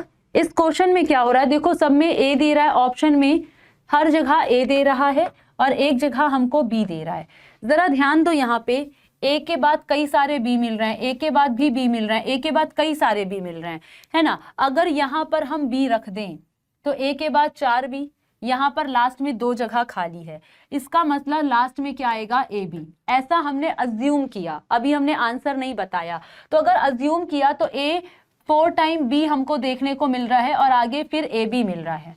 कोई पैटर्न नहीं समझ में आया, तो पैटर्न नहीं समझ में आया तो इसको यहाँ से ऑप्शन को हमने हटा दिया और ये मान लिया कि हो सकता हो कि, क्या हो सकता हो, सोच के बताइएगा क्या हो सकता हो। ए आंसर है, ए ऑप्शन है, बी ऑप्शन है और सी ऑप्शन है, और तीनों में हम क्या लगा सकते हैं। मान लो यहां पर हमने ए रख दिया, मजबूरी है क्योंकि हमने सी मना कर दिया रखने के लिए, तो ये ए डबल बी का पेयर बना। फिर यहाँ पे हमको बी मिल रहा है, फिर एक बार हमने लिख दिया ए डबल बी, देखने को क्या मिला, A double B, A double B, A double B, ये हमको पेयर देखने को मिला ना ये पेयर। लेकिन जैसे ही आगे बढ़े फिर एक बार यहाँ पर, क्योंकि तीसरे में भी बी है, हमने बी रखा, और अगर बी रखा तो ए डबल बी का पेयर बना। अब यहाँ पे डबल बी ए बन गया, क्या बन गया, डबल बी ए बना कि नहीं, बना कि नहीं, आया समझ में। तो यहाँ पर पेयर जो बन रहा है डायरेक्ट बता देते हैं, बहुत ज्यादा वक्त नहीं लेते हैं। A double B B double B A B, फिर यहाँ पे ए डबल बी होगा, फिर ए डबल बी होगा, फिर डबल बी ए बी होगा, और आंसर हम क्या लगा देंगे, ऑप्शन डी। डी हमारा सही आंसर होगा। अगला क्वेश्चन है, कौन सी आकृति उत्तर आकृति को पूरा करेगी। ध्यान दो, ये ट्राइंगल एरो नीचे की तरफ है, फिर 45 डिग्री घड़ी की विपरीत दिशा में रोटेट हुई, फिर 45 डिग्री घड़ी की विपरीत दिशा में, तो अगली बार 45 डिग्री घड़ी के विपरीत दिशा में ऊपर एरो जाएगा। ऊपर जाएगा तो या तो ए होगा या तो बी होगा, सी और डी ऑप्शन नहीं होगा। अब उसके साथ ही आगे देखते हैं ये सर्कल को, ये सर्कल कुछ ऐसे बना है, यहां से कहां आ गया, नीचे की तरफ, सीधा 1 हैंड का डिस्टेंस लेके नीचे की तरफ आया और घड़ी की दिशा में घूम गया, और ये जो हाफ पोर्शन था वो नीचे आ गया। फिर एक हाथ की दूरी लेकर यहां पर आया, तो अगली बार एक हाथ की दूरी लेकर ऊपर जाएगा, और अंदर का इस साइन में जो ये वाला साइन है, ये साइन भी रोटेट हो रहा है। एक बार किधर फेस था, इधर की तरफ फेस था, फिर एक बार नीचे की तरफ फेस हुआ, आगे बढ़े तो इधर फेस हुआ, तो अगली बार जाएंगे तो ऊपर फेस होगा, ऊपर की तरफ, और हमारा आंसर कौन सा सही हो जाएगा, आंसर हमारा घड़ी के विपरीत दिशा में करेंगे तो ए सही हो जाएगा। नहीं, एक मिनट, ये सी डी हटा दो, सी डी हटा दो यहाँ से, ए भी नहीं, क्योंकि 45 डिग्री रोटेट कराना है ना, तो ये अगर यहाँ पर है तो 45 डिग्री रोटेट होकर के यहाँ पर आएगा, एरो हमारा ऐसे आएगा, ऐसे 45 डिग्री चल रहा है, और 45 डिग्री में या तो सी और या तो डी आंसर होगा, और आंसर होगा सी। ये सर्कल को देख करके, ये जो सर्कल का ऊपर वाला हिस्सा है, ठीक है, ए और बी नहीं होगा। अगले प्रश्न पर आते हैं। 9 17 7 28 52 22 85 क्वेश्चन मार्क 67, बताइए क्या होगा इस क्वेश्चन में। देखो क्या हो रहा है, 9 में 3 से गुणा किया, 9 में 3 से गुणा किया कितना हो गया, 27 से 1 ज्यादा 28। 28 में 3 से गुणा करेंगे तो कितना हो जाएगा 84 आएगा। 84 से एक ज्यादा कितना हो गया 85। 7 में 3 से गुणा किया तो 21 से एक ज्यादा 22 और 22 में 3 का गुणा करेंगे तो 66 से एक ज्यादा 67, मतलब इंटू 3 + 1 इंटू 3 + 1 हो रहा है। ठीक, तो यहाँ पर भी क्या हो जाएगा, अब जल्दी से 3 दूनी 6, 3 × 5 = 15 और 156 का आंसर हो जाएगा, 1 मिनट, 157 ऑप्शन सी। क्या दिख रहा है? नहीं दिख रहा तो यहाँ पे आंसर लिख लो 157, ऑप्शन सी हमारा आंसर सही होगा। क्लियर है? बढ़े अगले क्वेश्चन की ओर। चलिए अगला क्वेश्चन, लेखाकार, लड़कियां, इंटरनेट और उपयोगकर्ता। अब ऑब्वियस सी बात है, जो लेखाकार है, जो लड़कियां हैं, और जो इंटरनेट है और जो उपयोग करता है, कहीं ना कहीं एक दूसरे से मिलते जुलते हैं, कुछ का पार्ट आएगा कॉमन वाला और हमारा ये आंसर सही होगा। अगले क्वेश्चन पर आते हैं। सभी भतीजी बहन हैं, सभी भतीजी क्या है? बहन है, और कुछ भतीजी भाई हैं। कुछ भतीजी क्या है? भाई हैं। कह रहा है कुछ भाई बहन हैं, बिल्कुल सही, पहला वाला कंक्लूजन सही है, कुछ भाई बहन है। फिर कह रहा है सभी बहन भतीजी है, सभी बहन भतीजी गलत हो गया, नहीं, सारी की सारी बहन भतीजी नहीं है।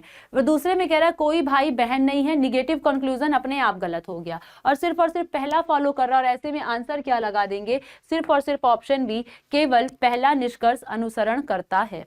अगले क्वेश्चन की ओर बढ़ते हैं।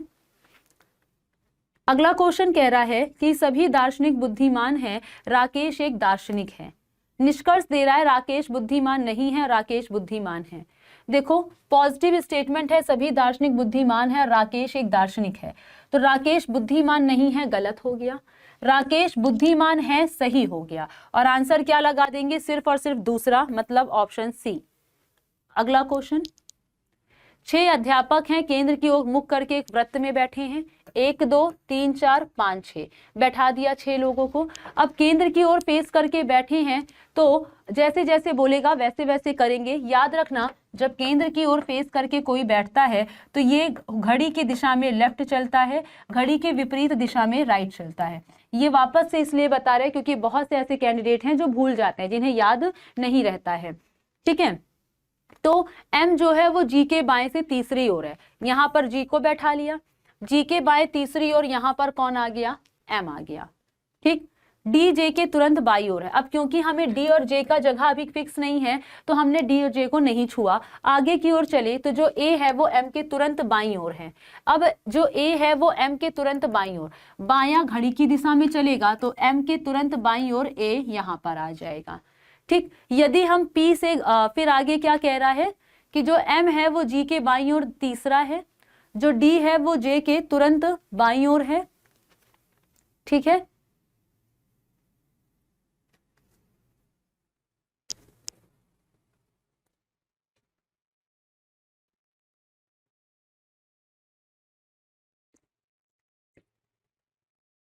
चलो ठीक, जो D है वो J के तुरंत बाईं ओर है। अब J के तुरंत बाईं ओर है तो क्या कर सकते हैं, देखो J के तुरंत बाईं ओर है कौन, D, मतलब ये दोनों साथ में जाएंगे और ये जगह सिर्फ यही बच रही है। अगर J को यहाँ बैठाएं तभी उसके तुरंत बाईं ओर D यहाँ पर बैठेगा। अगर D यहाँ पर बैठ गया तो J के तुरंत बाईं ओर D, और कौन बच गया, जो बच गया, मतलब P बच गया, P यहाँ पर आ जाएगा। और P से ही आपसे प्रश्न पूछा गया है कि यदि हम P से घड़ी की सुई की दिशा में गणना करें तो P और J के मध्य में कौन बैठा है, तो ध्यान दो यहाँ पर P है। P से घड़ी की दिशा में देखना शुरू किया, घड़ी की दिशा में चलना शुरू किया तो P और J के बीच में सिर्फ और सिर्फ कौन बैठा है, G। और यहाँ पे आंसर आपको दिया हुआ है 4213, ये गलत हो गया है, कोई दिक्कत की बात नहीं है। कितने लोग पूछे हैं, गलत नहीं हुआ है, पूछ रहे हैं P तथा J के मध्य में कितने अध्यापक बैठे हैं, कितने अध्यापक, कितने लोग हैं, सिर्फ और सिर्फ G है, मतलब कि ऑप्शन सी 1। इस फिगर को कौन सी आकृति पूरा कर रही है, अब कौन सी आकृति पूरा कर रही है, ध्यान देते हैं। ये आकृति यहां तक आएगी, ये रेखा पूरी यहां तक जाएगी, ये रेखा पूरी यहां तक जाएगी, जाएगी पूरी रेखा, और बस कंप्लीट हो गया। और ये पोर्शन, अब देख लो ये पोर्शन हमको कहाँ पे मिल रहा है, तो ये पोर्शन हमको ऑप्शन ए में मिल रहा है, कंप्लीट पूरी लाइन, और ये वाली हाफ लाइन, मिलता जुलता ऑप्शन ए है। ए इसको कंप्लीट करेगा। इसमें कितने स्क्वायर हैं? ऑप्शन डी नहीं दिख रहा होगा तो डी हम यहाँ पर लिख दे रहे हैं 28। अब देखो 1 2 3 4, हम सबसे पहले इतने में स्क्वायर निकाल लेंगे कि यहाँ पे कितने स्क्वायर हैं। 4 1 2 3, और आपको बताया था इसका फॉर्मूला कि जो भी छोटा नंबर है वहां से उल्टा लिख लो, फिर बड़े नंबर से शुरू करके सिर्फ एक नंबर तक ही लिखो, आगे हम नहीं बढ़ेंगे क्योंकि एक के बाद 0 होगा और यहाँ पे जब मल्टीप्लाई करेंगे तो घूम फिर के 0 ही आएगा, ये आपको बताया था, इसलिए हम यहीं तक करेंगे। यहाँ पे किया तो इनका गुणा करो, गुणा करके ये हो जाएगा 12, ये हो जाएगा 6 और ये हो जाएगा कितना 2।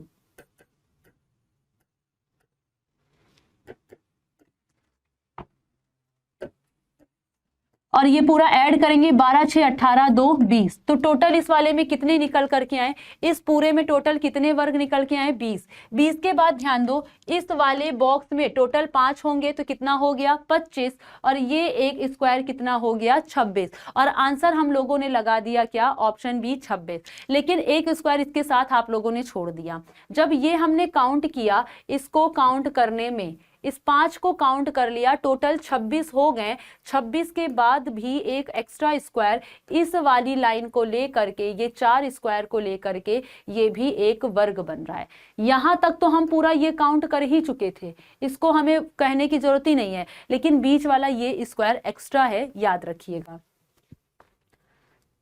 इस रेखा ये फिगर कितनी रेखाओं से मिलकर के बना है, ध्यान दो 1 2 3 4 5 6 7 8, ठीक है। 8 के बाद 9 10 11 12 और एक मिडिल वाली 13, option B is the right answer. अगले क्वेश्चन की ओर बढ़ते हैं, यहां पर 13 होगा।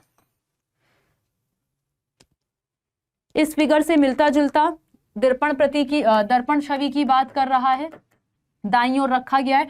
ट्राइंगल हमारा ऐसे आ जाना चाहिए और ये ट्राइंगल सब में मिल रहा है। मिडिल वाले में देखो, मिडिल वाला पोर्शन हमको सब में मिल रहा है, सब में मिल रहा है, ऑप्शन डी काट दो, डी में नहीं मिल रहा है। मिडिल वाला पोर्शन एज इट इज होना चाहिए ऐसे, और डी में ये नीचे की तरफ है, ठीक है। उसके बाद ध्यान दो इस सर्कल को, एक बार कलर थोड़ा सा चेंज करते हैं, चलो। क्या देखा, यहां पर है तो यहां पर ऐसे आएगा, और ये हमको कहां मिल रहा है, ऑप्शन बी में। कहां पर मिल रहा है, ऑप्शन बी में, तो आंसर क्या कर देंगे, option B is the right answer. बढ़ते हैं अगले क्वेश्चन की ओर।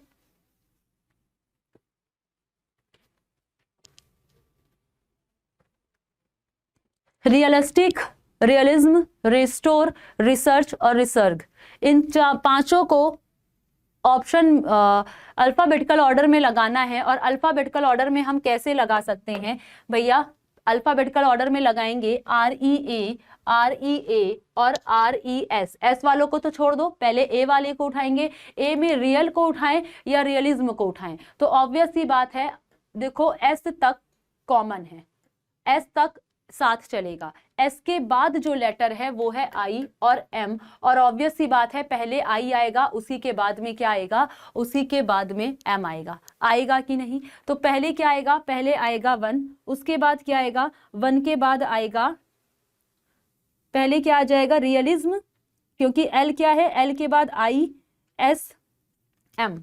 अच्छा, एक चीज और ध्यान देना, एक चीज और ध्यान देना, ठीक है। REIALI, REALIS, एस तक आए, यहां पर टी दिया हुआ है, यहां पर एम दिया हुआ है, तो ऑब्वियस सी बात है एम पहले आएगा और टी बाद में आएगा, इसलिए 2 पहले और 1 बाद में। और ये हमको कहां मिल रहा है, ऑप्शन बी और सी में। कहां मिल रहा है, ऑप्शन बी और सी में। अब रिस्टोर, अब रिस्टोर की बात है तो RCEE है ना, RES है और RES, एस के बाद यहाँ पे टी है, एस के बाद यू है और एस के बाद ई है, तो ऑब्वियस सी बात है 214, और 214 हमको सिर्फ और सिर्फ कहाँ मिल रहा है, ऑप्शन बी में। तो पेयर क्या बनेगा, 2145, 21435, क्या बनेगा, 21435, लेकिन यहां पर क्या लिखा हुआ है,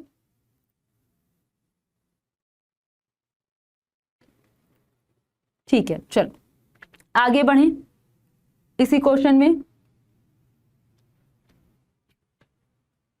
ठीक है, इसको एक ऑप्शन को करेक्ट कर लेना, टाइपिंग एरर है थोड़ी सी। 214।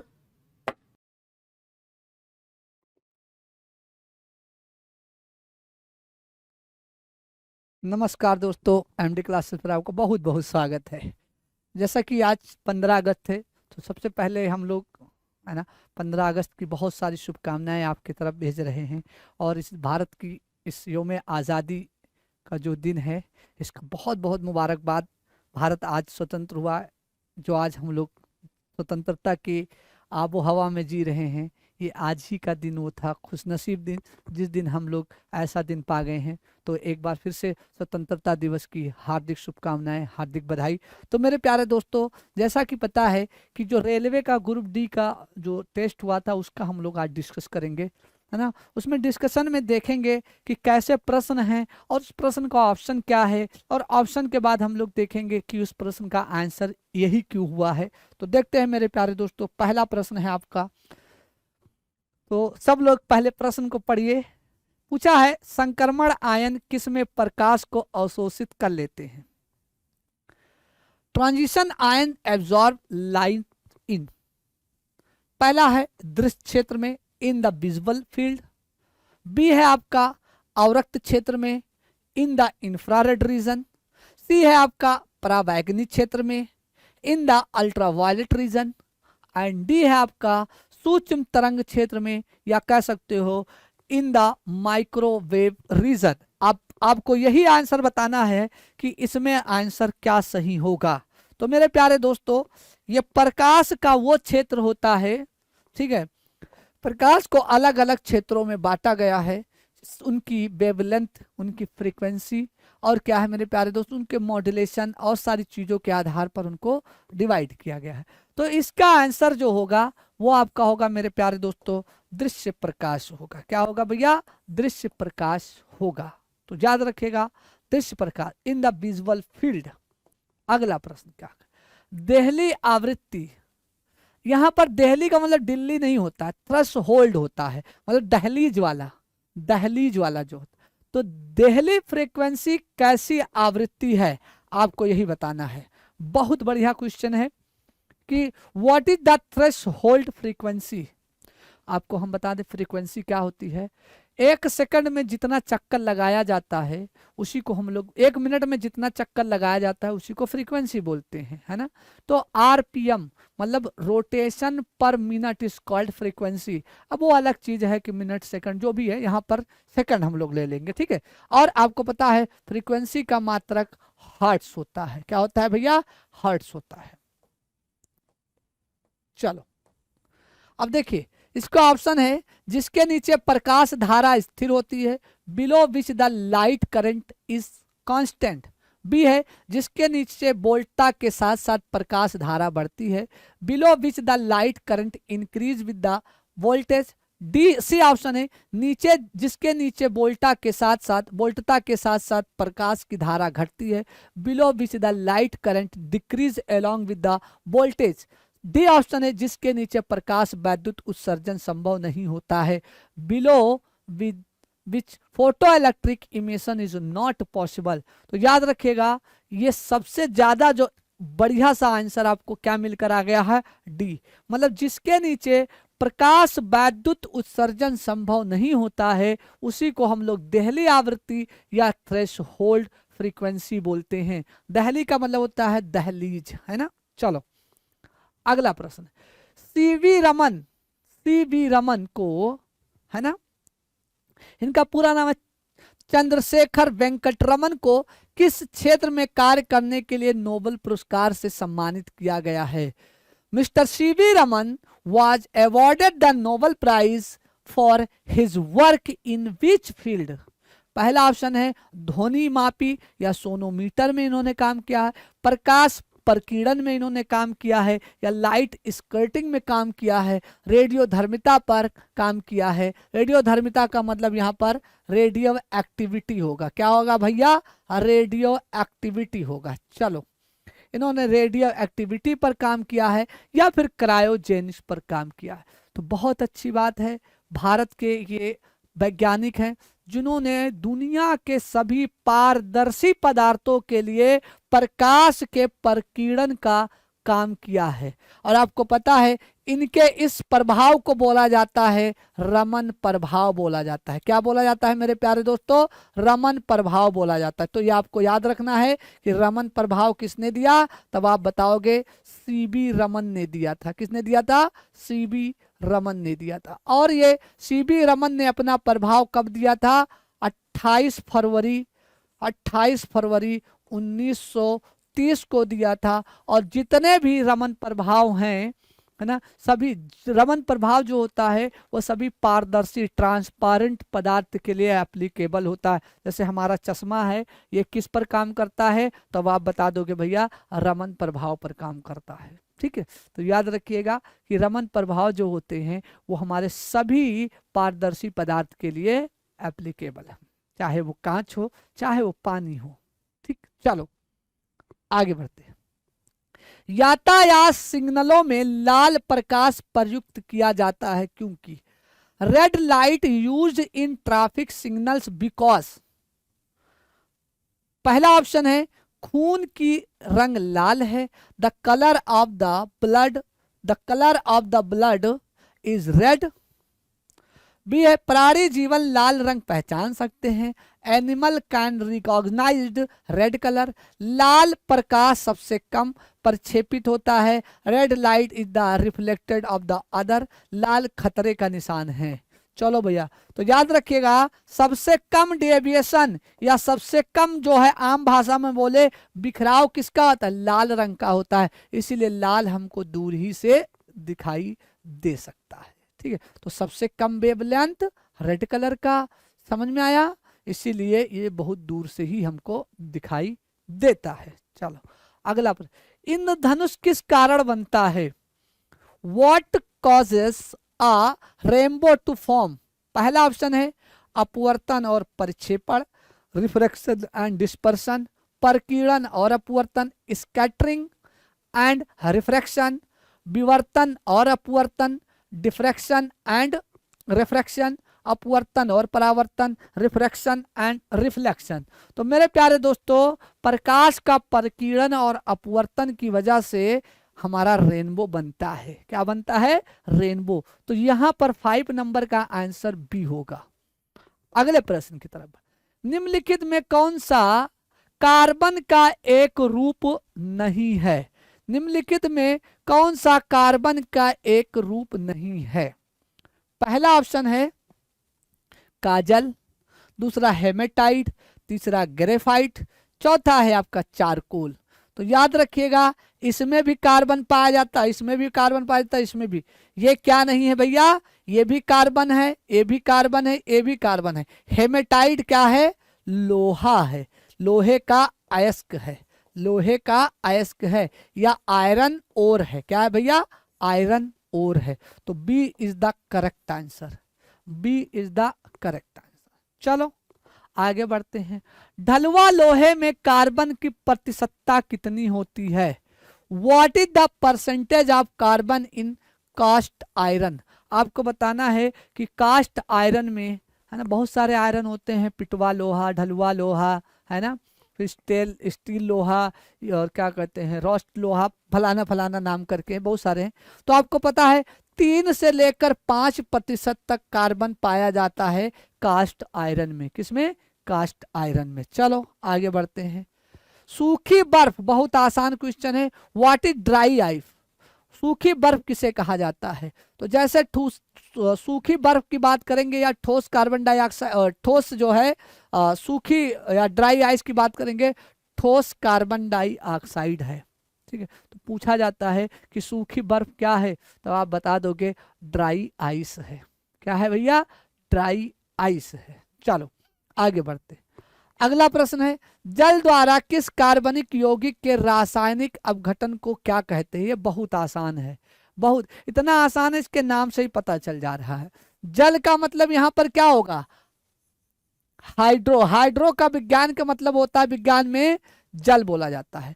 तो जल द्वारा किसी कार्बनिक यौगिक रसायन के अपघटन को हाइड्रोलिसिस बोला जाता है या जल अपघटन बोला जाता है। हाइड्रोलिसिस बोला जाता है या जल अपघटन बोला जाता है। अब यहाँ पर एक चीज जान लीजिएगा कि हाइड्रोजनीकरण क्या है।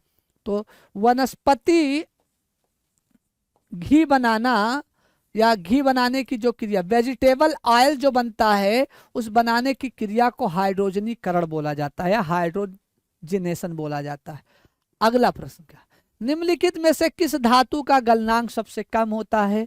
Which of the following metal has the lowest melting point? तो आपको पता है सबसे कम किसका होता है मेल्टिंग पॉइंट? तो आप बताओगे पारा या मरकरी। मरकरी को थोड़ा सा भी टेम्परेचर दे दोगे वो फैलने लगेगा, टेम्परेचर कम कर दोगे सिकुड़ने लगेगा।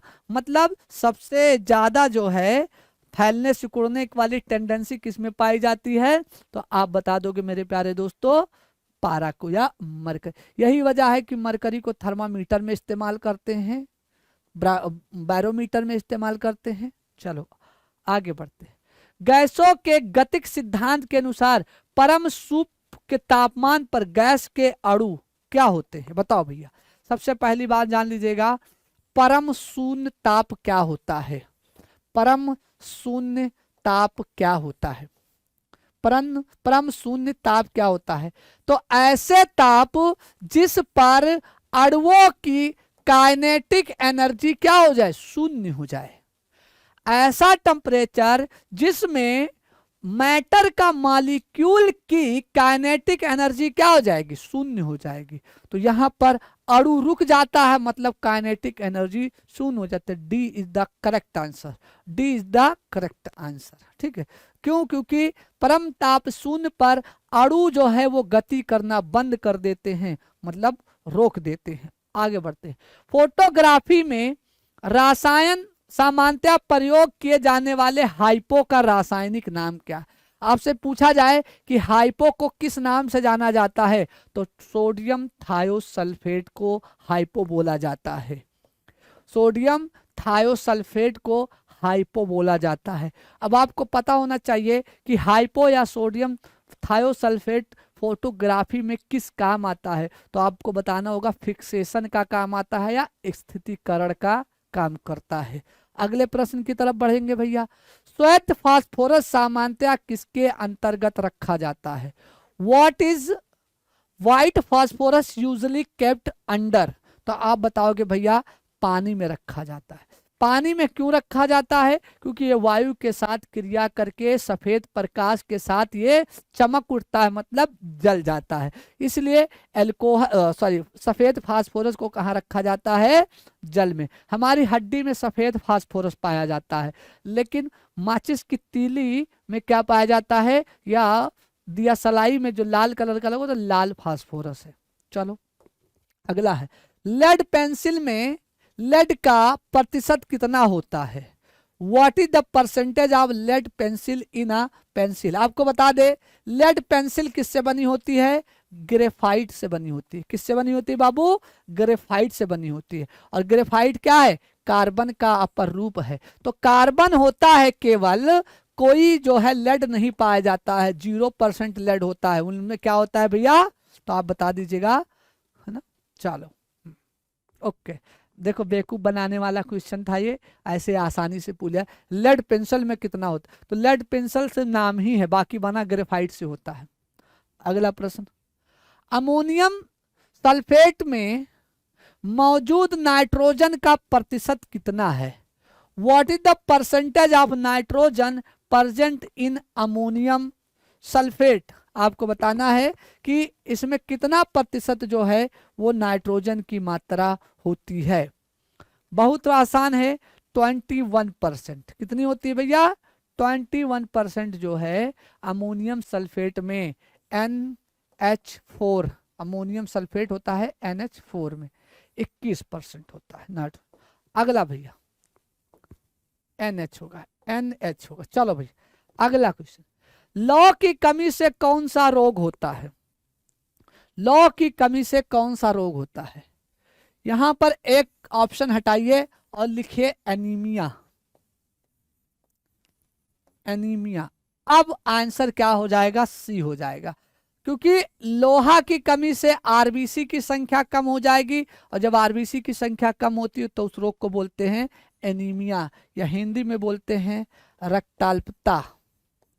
चलो, तो ये आपको पता चल गया। अगला प्रश्न क्या है? प्रति अम्ल, प्रति अम्ल या एंटी एसिड किससे राहत दिलाने वाली औषधियों में पाया जाता है? तो क्या बताएंगे? पेट में दर्द या एब्डोमिनल पेन, या इसको बोलते हैं अल्सर। देखो भैया, जब आप खाना खाएंगे HCl ज्यादा हो जाएगा तो एसिडिटी हो जाएगी, घाव बन जाएगा। उस एसिडिटी को कम करने के लिए एंटी एसिड दिया जाता है, मैग्नीशियम हाइड्रोक्साइड दिया जाता है, जिसको हम लोग मिल्क ऑफ मैग्नीशिया बोलते हैं और सामान्य भाषा में डाइजीन बोलते हैं, ताकि वो एसिड अंदर ज़्यादा है, ऊपर से बेस डाला जाए, और एसिड बेस क्या करता है? रिएक्शन करके न्यूट्रल बना देता है। ठीक, चलो अगला क्वेश्चन है, कार्बोहाइड्रेट शरीर में किस रूप में संचित रहता है? In what form are carbohydrate store in the body? पहला ऑप्शन है ग्लूकोज, दूसरा है स्टार्च, तीसरा ग्लाइकोजन, और चौथा है सुक्रोज। तो मेरे प्यारे दोस्तों, इसका आंसर होगा आपका ग्लाइकोजन। अब आपसे पूछा जाए कि ये ग्लाइकोजन कहाँ स्टोर होता है एनिमल में, तब आप कहाँ बताओगे भैया? तो आप बताओगे लीवर में स्टोर होता है या यकृत में स्टोर होता है। लेकिन अगर पूछ ले कि पौधे में कार्बोहाइड्रेट किस रूप में संचित रहता है, तब स्टार्च के रूप में बताओगे। तो पौधे में कार्बोहाइड्रेट किस रूप में संचित रहता है, तब आप बताओगे स्टार्च में। पौधे में कहाँ में सब संचित रहता है? आवड़ी लवक में। कहाँ भैया? आवड़ी लवक में संचित रहता है, या इसको बोलते हैं ल्यूकोप्लास्ट में। तो दोनों बातें आपके एग्जाम में पूछा जाता है कि जंतुओं में या मानव में कार्बोहाइड्रेट किस रूप में संचित रहता है, तब आप बताएंगे ग्लाइकोजन के रूप में संचित रहता है। और ग्लाइकोजन कहाँ संचित होता है, तब आप बताएंगे लीवर में। इसी ग्लाइकोजन को रिजर्व फ्यूल बोला जाता है, या संचित ईंधन भी बोला जाता है। लेकिन अगर पूछे कि पौधे में कार्बोहाइड्रेट किस रूप में संचित रहता है, तब आप बताओगे स्टार्च के रूप में। कहाँ संचित रहता है? आवड़ी लवक में रहता है या ल्यूकोप्लास्ट में रहता है। ग्लूकोज अंगूर में पाया जाता है, और सुक्रोज जो है गन्ना, चीनी, शक्कर, गुड़ वगैरह में पाया जाता है, इसीलिए सुक्रोज को कैन शुगर बोला जाता है। मानव शरीर की सबसे बड़ी मिश्रित ग्रंथि कौन सी है? द लार्जेस्ट कंपाउंड, कंपाउंड नहीं होना चाहिए यहाँ, मिक्स होना चाहिए। ठीक है, मिक्स ग्लैंड कौन सी है मेरे प्यारे? तो पहला है थाइमस, दूसरा यकृत, तीसरा अग्नाशय, और चौथा है आपका प्लीहा। तो अग्नाशय ग्रंथि या पैंक्रियाज जो है, यह एक मिक्स ग्लैंड है, यही सबसे बड़ी आपकी जो है मिक्स ग्लैंड है। अगला है, वयस्क व्यक्ति के हृदय की धड़कन क्या होती है? What is the heart beat rate of an adult? 50 से 60 प्रति मिनट, 70 से 80 प्रति मिनट, 70 से 80 प्रति घंटा, घंटा कहाँ होता है, ठीक है, 70 से 80 बार प्रति सेकंड। तो आपको याद रखना है 70 से 80 प्रति मिनट होता है, मिनट होता है, घंटा वंटा बेकार चीज है। ठीक है, चलो अगला है, मनुष्यों में किसका पता लगाने के लिए अस्थिभव परीक्षण किया जाता है? In human physics, bone physics test is used to detect what? मस्तिष्क क्षमता, ब्रेन कैपेसिटी, अंतरिम आयु, या फिर आपको बताना है अंतरिम ऊंचाई, या फिर आपको बताना है औषध व्यसन, ड्रग एडिक्शन। तो आपको पता चलाना चाहिए आयु का पता लगाने के लिए बोन फिजिक्स टेस्ट किया जाता है। चलो अगला है, चोंच किससे बनती है? ये पूछ रहा है कि चोंच किसका मॉडिफाइड फॉर्म है। तो चोंच जो है वो जबड़े का मॉडिफाइड फॉर्म हो गया है। और आपको पता है चोंच किससे बनी होती है? केराटिन प्रोटीन की बनी होती है। किससे बनी होती है? केराटिन प्रोटीन से बनी होती है। अगला प्रश्न है, अग्नाशय कौन सा रस निकालता है? विच जूस डज अग्नाशय, यहाँ पर अग्नाशय लिख गया है, अब लिख लीजिएगा पैंक्रियाज। आपसे पूछा है कि पैंक्रियाज से कौन सा रस निकलता है? इंसुलिन निकलता है, बाइल जूस निकलता है, पाचक रस या डाइजेस्टिव जूस निकलता है। तो मेरे प्यारे दोस्तों, पाचक रस और इंसुलिन दोनों निकलता है, यही आपका आंसर सही होगा। अगला है ICMR किसका संक्षिप्त नाम है? आजकल कोरोना के समय इसका नाम बहुत पढ़ा होगा। ICMR किसका पूरा नाम बताना है? International council for malaria research, या Indian council of medical research, international council of medical research, या Indian council of microbial research. तो Indian council of medical research मतलब भारतीय जो है चिकित्सा अनुसंधान परिषद, भारतीय चिकित्सा अनुसंधान परिषद, तो Indian council of medical research. अगला है हृदय के लिए सबसे अधिक लाभदायक खाद्य तेल कौन सा है? Which is the most beneficial edible oil for the heart? Butter oil, दूसरा है ऑलिव ऑयल, तीसरा है रेपसीड ऑयल, चौथा है सरसों का तेल। बढ़िया क्वेश्चन। तो याद रखिएगा ऑलिव ऑयल है ना, जैतून का तेल। क्यों? क्योंकि जैतून के तेल में क्या पाया जाता है? ओमेगा 3 फैटी एसिड पाया जाता है। क्या पाया जाता है? ओमेगा 3 फैटी एसिड पाया जाता है, जो क्या है? गुड कोलेस्ट्रॉल है। क्या है भैया? गुड कोलेस्ट्रॉल है। और ये गुड कोलेस्ट्रॉल हमारे लिए क्या है? फायदेमंद है। ठीक, तो ये रहे इसके 25 क्वेश्चन का डिस्कशन। ठीक है, जो मोस्टली हमने आंसर भी बता दिया है। ठीक है, तो एक बार फिर से ठीक है, स्वतंत्रता दिवस की हार्दिक शुभकामनाएं। वंदे मातरम, जय हिंद।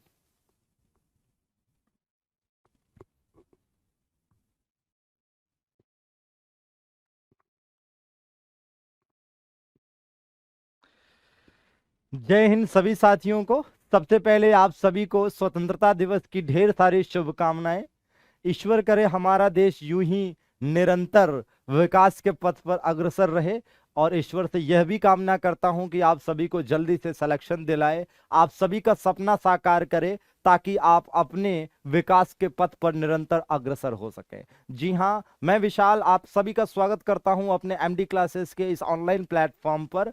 आज के दिन हम लेकर आए हैं आपके लिए जबरदस्त रेलवे पेपर का सलूशन। जी हां, 15 अगस्त विशेष। चलिए, पहला क्वेश्चन आपकी स्क्रीन पर है, देखिए क्या है क्वेश्चन। दुनिया की सबसे निचली झील निम्नलिखित में से कौन सी है? Which of the following is the world's lowest lake? आपको बताना है which of the following is the lowest lake. ठीक है, तो दुनिया की सबसे निचली झील बताना है आपको। देखिए ऑप्शंस है कैस्पियन सागर, मृत सागर, टिटिकाका झील या फिर सुपीरियर झील। तो दोस्तों यहां पे आपको यह जानना जरूरी है कि इसका जवाब क्या होगा? मृत सागर। जी हां, इसका जवाब क्या है? मृत सागर। क्या क्वेश्चन पूछा था? सबसे निचली झील पूछा गया था, और आपको यह जवाब बताना है। ठीक है, अब जरा ध्यान दीजिएगा कि ये जो मृत सागर है यह कहां पर स्थित है? यह जॉर्डन में स्थित है। कहां पर स्थित है? जॉर्डन में स्थित है। तो सबसे पहली बात आपको यह जाननी है कि मृत सागर जॉर्डन में स्थित है। दूसरी बात आपको यह जाननी है कि यह दुनिया की सबसे लवणीय झील है। क्या है ये? है ना, most salty lake of the world, सबसे लवणीय झील है, यह आपको याद रखना है। चलिए, इसके बारे में तो खैर इससे ज्यादा जानकारी रखने की जरूरत नहीं है, केवल इतना जानिए कि सबसे लवणीय झील है, मतलब सबसे ज्यादा खारापन यहां पर है, और यह जॉर्डन में स्थित है। तो अगर आप सोच रहे हैं कि जॉर्डन कहां पर पड़ता है, तो मैं कहूंगा कि पश्चिमी एशिया का देश है, और इसके चारों तरफ और देखेंगे तो आपको फिलिस्तीन, इजराइल जैसे देश आपको मिलेंगे। ठीक है, तो चलिए ध्यान दीजिएगा कि इसके अलावा और जो ऑप्शन में है जरा देख लेते हैं। जैसे एक ऑप्शन में है आपका कैस्पियन सागर। तो कैस्पियन सागर क्या है? कैस्पियन सागर लार्जेस्ट लेक, दुनिया की सबसे बड़ी झील। ठीक है, largest lake in the world. ठीक है, दुनिया की सबसे बड़ी झील कौन सी है? कैस्पियन सागर है, एशिया में पड़ती है, दुनिया की सबसे बड़ी झील। याद रखिएगा। टिटिकाका झील के बारे में आपको बता दें, सबसे ऊंचाई पर स्थित झील। जी हां, सबसे ऊंचाई पर स्थित, सारी बातें यहां पर हम लिखते चल रहे हैं। सबसे ऊंचाई पर स्थित नौकागम्य झील या नौगम्य झील, पूरी बात आपको याद रखनी है कि सबसे ऊंचाई पर स्थित क्या है? ये नौगम्य झील है। कहां पर स्थित है? तो ये स्थित है ना, पेरू और बोलीविया की सीमा पर, पेरू व बोलीविया की सीमा पर स्थित है। इसको मोस्ट इंपॉर्टेंटली याद रखिएगा। अच्छा, अगर आप सोच रहे हैं सर पेरू और बोलीविया कहां पड़ता है, तो मैं आपको बता दूं कि ये दोनों ही दोनों साउथ अमेरिका के देश हैं। साउथ अमेरिका के दो देश पेरू और बोलीविया, इनकी सीमा पर स्थित है टीटीकाका झील, ठीक है, जो कि दुनिया की सबसे ऊंचाई पर स्थित नौगम्य झील है। ठीक है भैया, सुपीरियर झील के बारे में आइए आपको बता दे, इसके लिए एक नए पेज पर लेकर चलते हैं आपको और आपको बताते हैं एक छोटी सी ट्रिक। क्या याद रखना है? SM hero. चलिए देखिए SM हीरो से क्या फायदा है।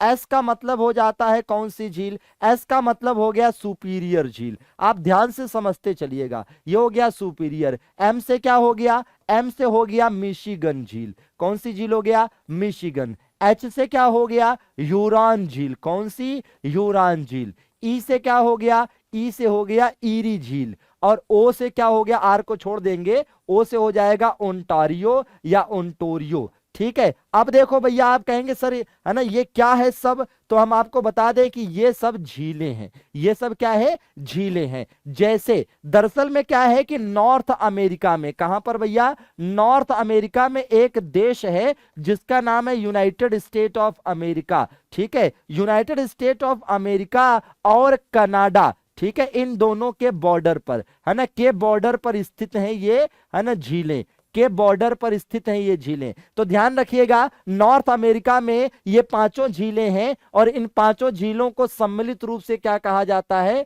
इनको कहा जाता है सम्मिलित रूप से ग्रेट लेक्स। क्या कहा जाता है? ग्रेट लेक्स कहा जाता है। और ये अमेरिका और कनाडा के बॉर्डर पर है। लेकिन याद रखिएगा, मिशिगन एक ऐसी झील है जो पूरी तरह से कनाडा में है, सॉरी पूरी तरह से अमेरिका में है, पूरी तरह से अमेरिका में, पूरी तरह से है ना USA में है, पूरी तरह से USA में है।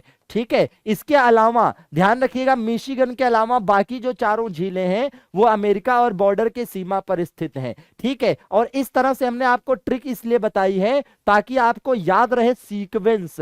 मतलब ये है कि अगर वेस्ट से ईस्ट की तरफ आप बढ़ेंगे, वेस्ट से ईस्ट की तरफ आप बढ़ेंगे तो सबसे पहले मिलेगी सुपीरियर, फिर मिलेगी मिशिगन, फिर यूरॉन, फिर ईरी और लास्ट में ओंटारियो। ठीक है, तो आपको यह याद रखना है, एकदम सीक्वेंस से मोस्ट इंपॉर्टेंट क्वेश्चन यहां से अक्सर बनते रहे हैं। जिनमें से सुपीरियर क्या है? जिनमें से सुपीरियर के बारे में आपको यह भी जानना है कि दुनिया की सबसे बड़ी फ्रेश वाटर लेक है। ठीक है, यहीं पर लिख देते हैं largest fresh water lake, fresh water lake. इसका मतलब समझ रहे हैं? इसका मतलब यह है कि दुनिया की सबसे बड़ी ताजे जल की झील है, दुनिया की सबसे बड़ी ताजे जल की झील है। भारत की सबसे बड़ी ताजे जल की झील कौन सी है?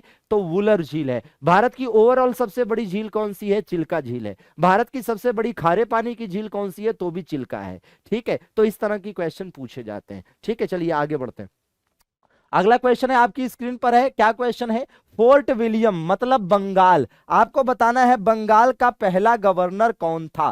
क्या बताना है? बंगाल का पहला गवर्नर जनरल कौन था? Who become the first governor general of Bengal. तो भैया बड़ा आसान सा है, ऑप्शंस आप देख लीजिए और जवाब एक ही है और वो है वॉरेन हेस्टिंग्स। जी हाँ, कौन है? वॉरेन हेस्टिंग्स इसका जवाब है। ठीक है, अच्छा एक बात और बताएं आपको कि यहां पर अगर आप देखेंगे तो भैया देखो कि बंगाल में, अगर हम बंगाल की बात करें, केवल पर्टिकुलर बंगाल की बात करें, तो बंगाल में शुरू में गवर्नर, बंगाल का जो प्रमुख हुआ करता था स्टार्टिंग में, उसे गवर्नर कहते थे और आगे चलकर इसे क्या कहने लगे? आगे चलकर इसे गवर्नर जनरल कहने लगे। ठीक है, तो स्टार्टिंग में जो फर्स्ट गवर्नर था वो कौन था? वो था रॉबर्ट क्लाइव। कौन था? रॉबर्ट क्लाइव, जिसके नेतृत्व में भारत में ब्रिटिश हुकूमत की स्थापना हुई थी या नींव पड़ी थी कह सकते हैं। और लास्ट कौन था? लास्ट यही था वॉरेन हेस्टिंग। कौन था? वॉरेन हेस्टिंग्स जो है ये लास्ट था। और जिस समय Warren Hastings last governor general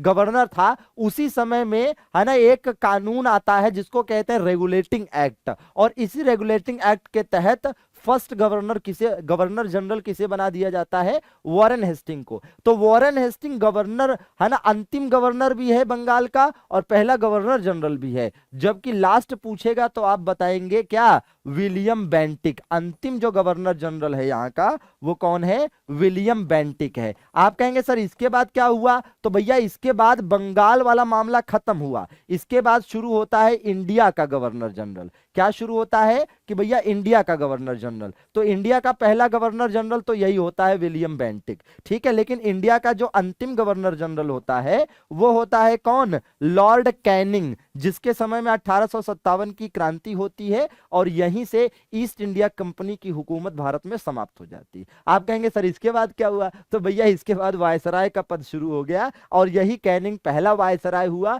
और माउंटबेटन अंतिम वायसराय हुए, ठीक है। चलिए अगला क्वेश्चन आपकी स्क्रीन पर है कि पल्लव राजवंश की राजधानी क्या थी? पल्लवों की राजधानी देखिए, पल्लव राजवंश की राजधानी कांची थी और पूरा नाम है कांचीपुरम। क्या नाम है? कांचीपुरम, ठीक है, पूरा नाम है कांचीपुरम। याद रखिएगा मदुरै किसकी राजधानी थी? पांड्यों की राजधानी थी। किसकी राजधानी थी? पांड्यों की राजधानी थी। और वातापी किसकी राजधानी थी? चालुक्यों की राजधानी थी। चालुक्यों की राजधानी थी। और चेरा तो भाई है ना, चेरा जैसा कोई ऐसा क्षेत्र नहीं था, ठीक है। अगला क्वेश्चन है वेब पेज बनाने के लिए टेक्स्ट एडिटर में लिखे गए HTML संकेत को क्या कहते हैं? What is the term used for HTML symbols used in text editor for building web page? आपको बताना है, बताइए फटाफट क्या होना चाहिए इसका जवाब, ठीक है। तो भैया इसका जवाब मैं आपको बता दूं, टैग्स होना चाहिए। क्या होना चाहिए? टैग्स। ध्यान दीजिएगा कई बार क्वेश्चन आपके पेपर में आता है कि what is HTML stand for.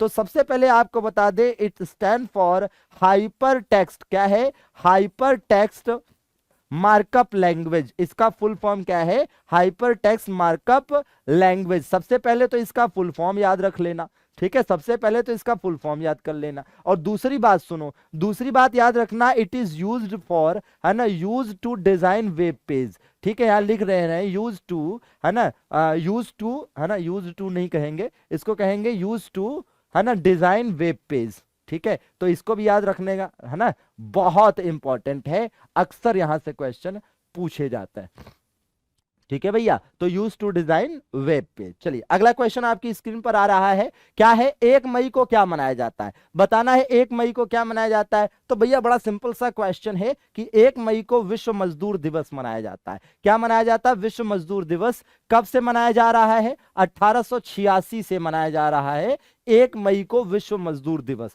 ठीक है। देखिए मजदूरों से रिलेटेड एक संस्था भी है, इंटरनेशनल लेबर ऑर्गेनाइजेशन। क्या नाम है? अंतरराष्ट्रीय मजदूर संगठन, ठीक है। और अंतरराष्ट्रीय मजदूर संगठन जो है इसकी स्थापना कब हुई थी? इसकी स्थापना हुई थी 11 अप्रैल 1919 को, ठीक है। कब हुई थी? जलियांवाला बाग हत्याकांड 13 अप्रैल को हुआ था ना, उसके 2 दिन पहले 11 अप्रैल 1919 को इसकी स्थापना हुई थी और इसका मुख्यालय कहां पर है? जेनेवा में है, ठीक है भैया। चलिए अगला क्वेश्चन, अगला क्वेश्चन है क्या कि आपको बताना है कि 1904 में वीडी सावरकर ने कौन सी संस्था स्थापित की थी? द सीक्रेट सोसाइटी ऑफ, है ना, revolutionaries which was organised by VD Savarkar in 1904 was. आपको बताना है कौन सी संस्था थी। तो भैया देखो ये आपके ऑप्शन में दे रखा है ना, एकदम आपको इसमें से फटाफट जवाब बता देना है, ठीक है। क्या जवाब होगा इसका? अभिनव भारत। तो देख 1904 में वीडी सावरकर ने, वैसे सही बताएं तो एक्चुअली में बात यह है कि 1904 में नहीं बल्कि 1902 में, है ना, एक संस्था स्थापित की थी सावरकर जी ने जिसका नाम था मित्र मेला। क्या नाम था भैया? मित्र मेला। और यही संस्था आगे चलकर अभिनव भारत में कन्वर्ट हो जाती है। फिलहाल चलिए और देख लेते हैं। तो संध्या कोई संस्था ना होकर एक पत्रिका थी और इसके संपादक कौन थे? ब्रह्मदेव। कौन थे? ब्रह्मदेव बंदोपाध्याय। क्या नाम था? ब्रह्मदेव बंदोपाध्याय, ठीक है। तो ये एक पत्रिका थी, कौन सी पत्रिका? आपकी संध्या पत्रिका। देखिए ये युगांतर, पूरा क्या था? युगांतर। युगांतर ये भी एक पत्रिका भी थी और एक संस्था भी थी और इसके संस्थापक या संपादक थे कौन? भूपेंद्र नाथ दत्त। कौन थे? भूपेंद्र नाथ दत्त इसके क्या थे? संपादक थे, ठीक है। और इस संस्था के संपादक भी थे। तो आई होप कि आपको चीजें समझ में आ रही हैं, ठीक है ना। चलिए गदर पार्टी की बात कर लेते हैं। तो देखो गदर पार्टी की जो स्थापना हुई थी 1913 में स्थापना की थी इसकी, किसने? लाला हरदयाल ने इसकी स्थापना की थी। कहां पर स्थापना की थी? तो भैया San Francisco, America. San Francisco America में इसकी स्थापना की गई थी, मोस्ट इंपॉर्टेंट याद रखिएगा। ठीक है भैया, चलिए आगे बढ़ा जाए। और गदर नाम का पत्र भी निकाला जाता था जो लाला हरदयाल निकालते थे। अगला क्वेश्चन है आपकी स्क्रीन पर कि oil and natural gas commission, ठीक है, का मुख्यालय कहां पर स्थित है? Where is the headquarter of oil and natural gas commission is. ठीक है, तो यह आपको बताना है, बड़ा सिंपल सा क्वेश्चन है। कहां पर स्थित है? देहरादून में स्थित है। कहां पर स्थित है भैया? देहरादून में स्थित है। और जरा इसके बारे में ध्यान से सुन लीजिए कि इसका है ना शॉर्टकट में हम कहेंगे ONGC। किसकी बात हो रही है ना? ONGC की बात हो रही है। तो जब ONGC की बात करेंगे तो एक्चुअली में ONGC की स्थापना हुई थी 1956 में। ठीक है, ऑयल एंड नेचुरल गैस की बात हो रही, तो मतलब ऑयल के क्षेत्र में और नेचुरल गैस के क्षेत्र में यह भारत की सबसे बड़ी कंपनी है। और ये एक तरह की कैसी कंपनी है? महारत्न कंपनी भी है। कैसी कंपनी है? महारत्न कंपनी है। हम आपको क्लास में बताएंगे कि क्या क्या होती है महारत्न कंपनी और कितनी है, कौन कौन सी हैं। फिलहाल यहां जरा जान लीजिए कि महारत्न कंपनियों की संख्या कितनी है? 10 है। कितनी है? 10 है। ठीक है, चलिए आगे बढ़ते हैं। अगला क्वेश्चन है कि पहले व्यवहारिक प्रकाश बल्ब का आविष्कार किसने किया था? बताना है। द फर्स्ट है ना practical light bulb was invented by. ठीक है, आप सभी जानते हैं कि बल्ब के आविष्कारक कौन थे भैया? बल्ब के आविष्कारक थे थॉमस एल्वा एडिशन। जी हाँ, देखिए गैलीलियो है, गैलीलियो ने किसका आविष्कार किया था? दूरबीन का आविष्कार किया था। ठीक है, ये दे दिए। ग्राहम बेल है, इन्होंने किसका आविष्कार किया था? टेलीफोन का किया था। इन लोगों की वजह से आज हमारी दुनिया रंगीन है, इन लोगों की वजह से आज हमारी दुनिया इतनी आसान है। ठीक है, दूरबीन का। आइजैक न्यूटन ने क्या किया था? तो एक तो इन्होंने गुरुत्वाकर्षण के बारे में बताया है ना, गुरुत्वाकर्षण की खोज की थी कि भैया गुरुत्वाकर्षण क्या होता है, कैसे काम करता है। और दूसरा इन्होंने क्या दिया है? गति के नियम भी दिए हैं। क्या दिया है? गति के 3 नियम भी दिए हैं, आप पढ़ते भी हैं, फर्स्ट सेकंड थर्ड। ठीक है, तो जानते रहिए। चलिए अगले क्वेश्चन पर बढ़ते हैं।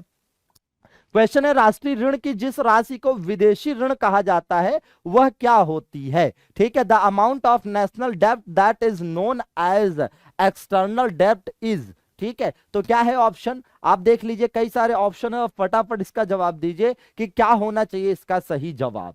ठीक है, क्या होना चाहिए जवाब इसका सही? थोड़ा सा लंबा क्वेश्चन है लेकिन कभी कभी इस तरह के लंबे क्वेश्चन भी बनते हैं। तो क्या जवाब है इसका?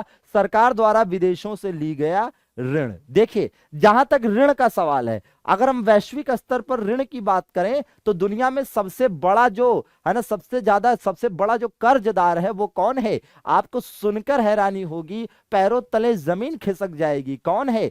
अमेरिका। जी हाँ, दुनिया का सबसे बड़ा कर्जदार देश कौन सा है? अमेरिका है। ठीक है, चलिए आगे बढ़ते हैं। और जहां तक कर्ज की बात है तो कर्ज पे जो इंटरेस्ट देना पड़ता है, भारत सरकार के लिए व्यय की सबसे बड़ी मद क्या है? ब्याज भुगतान, जो कर्ज लिया है उस पर जो देना पड़ता है। अगला क्वेश्चन है कि निम्न में से किसे गुरुदेव की उपाधि दी गई थी? Who among the following was bestowed upon the title of Gurudev? ठीक है, बड़ा सिंपल सा क्वेश्चन है, आपको 2 बातें यहां पर बताते हैं। देखिए, एक्चुअली में एक सत्याग्रह हुआ था जो गांधी जी ने किया था, जिसका नाम था चंपारण सत्याग्रह। तो देखिए, जब चंपारण सत्याग्रह हुआ 1917 में, जब चंपारण सत्याग्रह हुआ 1917 में, तो यह चंपारण सत्याग्रह सफल रहा। गांधी जी का पहला आंदोलन था भारत में। तो गांधी जी को रविन्द्रनाथ टैगोर ने गांधी जी को क्या कहा? गांधी जी को कहा महात्मा। क्या कहा? महात्मा। तो बदले में महात्मा गांधी ने रविन्द्रनाथ टैगोर को क्या कहा? गुरुदेव कहा। बात समझ में आई कुछ? ठीक है, मतलब एक दूसरे को उपाधि दी है और इसका जवाब है क्या? इसका जवाब है महात्मा गांधी। ठीक है, किसे दी? अच्छा, किसे दी गई पूछा है, तब तो यही ठीक है। चलिए आगे बढ़ते हैं। अगला क्वेश्चन है आपका कि हमारे सौर मंडल में पृथ्वी के लगभग समान बड़ा ग्रह कौन सा है? In our solar system which planet is nearly as big as our earth? ठीक है, तो बताइए फटाफट क्या होना चाहिए इसका जवाब? बड़ा आसान सा है ना। और जो जवाब है उसे आप कहते क्या है पता है? पृथ्वी की जुड़वा बहन कहते हैं। क्या कहते हैं? पृथ्वी की जुड़वा बहन भी आप कहते हैं इसे। ठीक है, या इसको कई बार पृथ्वी की भागिनी भी कहा जाता है। ठीक है, तो आपसे ये इस तरह के क्वेश्चन आते हैं भैया क्या जवाब है इसका? विनस। क्या जवाब है? विनस इसका जवाब है। तो ये भी याद रखिएगा, है ना, पृथ्वी की बहन भी कहा जाता है इसे। ठीक है भैया। अगला क्वेश्चन क्या है? अगला क्वेश्चन है विश्व भर में अंतरराष्ट्रीय महिला दिवस कब मनाया जाता है? तो इंटरनेशनल वुमेन्स डे कब मनाया जाता है यह आपको बताना है। इंटरनेशनल वुमेन्स डे कब मनाया जाता है? ऑप्शंस आपके सामने, और बड़ा आसान सा सवाल भी है, बड़ा आसान सा जवाब है 8 मार्च। अब जरा ध्यान से सुनिए, जहां तक मार्च का सवाल है, ठीक है, तो जहां तक मार्च का सवाल है, हम आपको एक बात बताएं कि जैसे देखिए 8 मार्च को क्या मनाया? महिला दिवस। ठीक है, विश्व महिला दिवस या अंतरराष्ट्रीय महिला दिवस। ठीक है, चलो ये तो हो गया। मार्च में और कुछ क्या खास होता है ये भी देख लो। मार्च में एक खास होता है आपका 21 मार्च। ठीक है, 21 मार्च को क्या मनाया जाता है? विश्व वानिकी दिवस। क्या मनाया जाता है? विश्व वानिकी दिवस मनाया जाता है।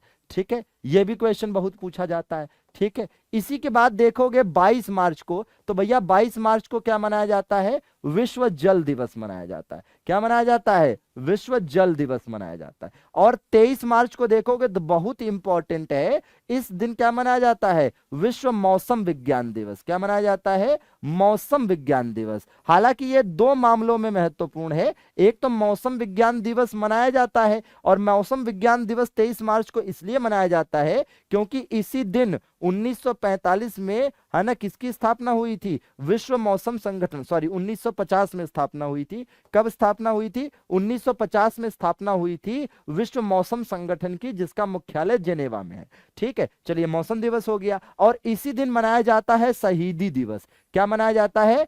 शहीदी दिवस, क्योंकि 23 मार्च के दिन ही 1931 में भगत सिंह, राजगुरु और सुखदेव को फांसी हुई थी। आई होप कि आप समझ पा रहे हैं। ठीक है, अच्छा, तो यहां तक तो खैर आपको याद रखना ही रखना है, प्लस 24 मार्च भी इंपॉर्टेंट है। क्यों? क्योंकि इस दिन विश्व टीबी दिवस मनाया जाता है। क्या मनाया जाता है? विश्व टीबी। अरे टीबी देखने वाली टीबी नहीं, टीबी मतलब जो बीमारी होती है, विश्व टीबी दिवस। ठीक है, तो ये भी याद रखिएगा।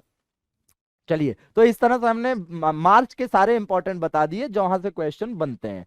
ठीक है भैया, चलो आगे बढ़ते हैं। अगला क्वेश्चन आपकी स्क्रीन पर, एशियाई बैडमिंटन चैंपियनशिप 2019 में महिला एकल का खिताब किसने जीता है? Who won the title of women singles in the Asian badminton championship इन 2019? तो भैया बताइए किसने जीता है? बड़ा आसान सा सवाल। देखो भैया, आसान सवाल उसके लिए जिन्होंने पढ़ा है, जिन्होंने पढ़ा उसके लिए आसान है, जिन्होंने नहीं पढ़ा उसके लिए टफ है।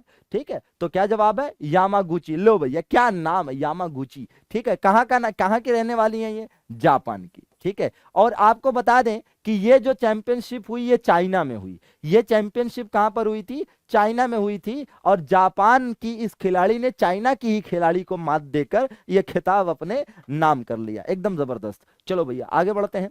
अगला क्वेश्चन है, विश्व बैंक की स्थापना कब हुई? When was the world bank established? When was the world bank established?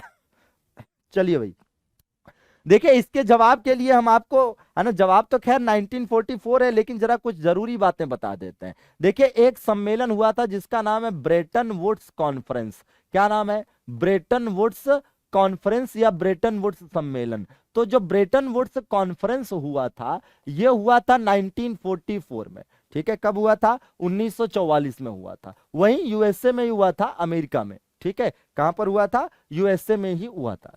ठीक है, आप जरा ध्यान दीजिए, जो ब्रेटन वुड्स कॉन्फ्रेंस हुआ, इसके परिणाम स्वरूप दो संस्थाएं 1945 से काम करना स्टार्ट करती हैं। कौन सी संस्था भैया? 1945 में दो संस्थाएं। एक संस्था है आईबीआरडी।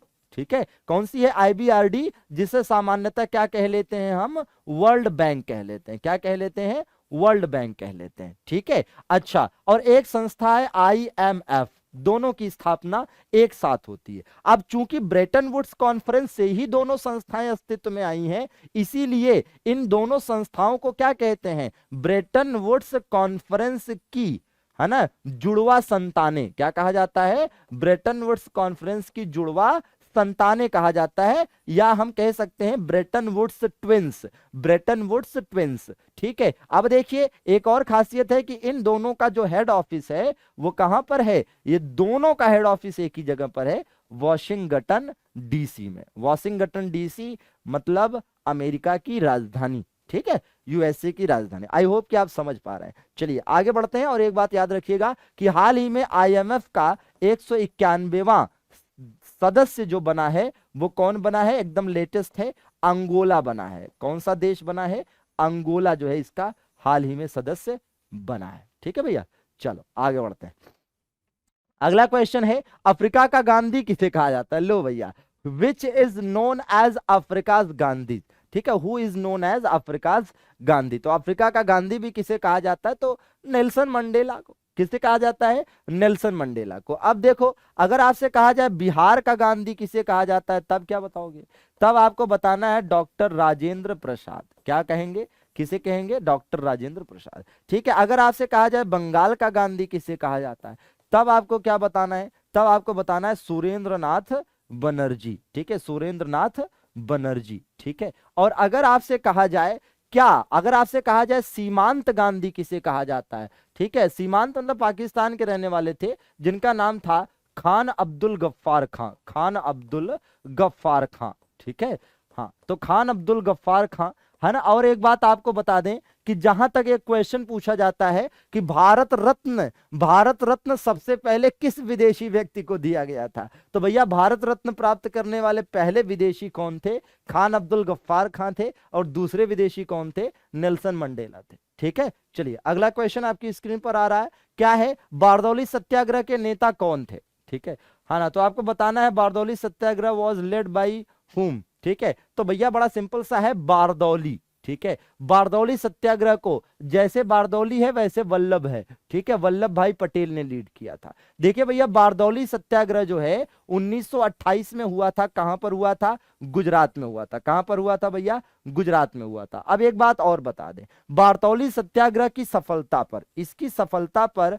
महात्मा गांधी ने, किसने, महात्मा गांधी ने बारदौली की महिलाओं की ओर से वल्लभ भाई पटेल को सरदार की उपाधि दी थी। ठीक है, क्या किया था, सरदार की उपाधि दी थी। तो यह क्वेश्चन भी कई बार पूछा जाता है कि सरदार की उपाधि वल्लभ भाई पटेल को किसने दी, तो बारदौली की महिलाओं की ओर से महात्मा गांधी ने दी। ठीक है भैया, चलो अगला क्वेश्चन, जिस ग्रह का कोई उपग्रह नहीं है। लो भैया, किस ग्रह का कोई है ना सैटेलाइट नहीं है, कोई मून नहीं है, कोई उपग्रह नहीं है। तो देखिए भैया, जो उपग्रह हैं, टोटल उपग्रह इस समय कितने हैं, 8 हैं। टोटल 8 उपग्रह हैं, उनमें से स्टार्टिंग के जो 2 उपग्रह हैं, कौन से, बुध और शुक्र, इन दोनों के ही, ठीक है, इन दोनों के ही कोई भी क्या है, तो इन दोनों के ही कोई भी उपग्रह नहीं है। ठीक है, तो भैया इसका जवाब क्या हो जाएगा, इसका जवाब, लो भैया, पहली बात तो यह है कि प्लूटो जो है ये ग्रह है ही नहीं, तो ये काट दो। ठीक है, ये काट दो। ठीक है, ये काट ही दो। ठीक, लो भैया आप देखो, मंगल का तो उपग्रह है,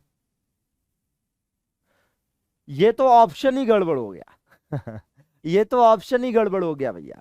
ठीक है, यहां पर ये ऑप्शन ही गड़बड़ हो गया। ठीक है, या यूं कह लीजिए कि एक तरह से बाय मिस्टेक ये जो है टाइपिंग गड़बड़ हो गई कि इस तरह से ये ऑप्शन ही गलत हो गया, तो इसका मतलब ये क्वेश्चन ही गलत हो गया। लेकिन हम आपको बता देते हैं, क्या आपको ये समझना है कि जैसे जो उपग्रह हैं, ठीक है, जो उपग्रह है आप देखते हैं कौन कौन से हैं, बुध है, ठीक है, फिर कौन सा है, शुक्र है, बुध शुक्र, ठीक, फिर कौन सा है, पृथ्वी है।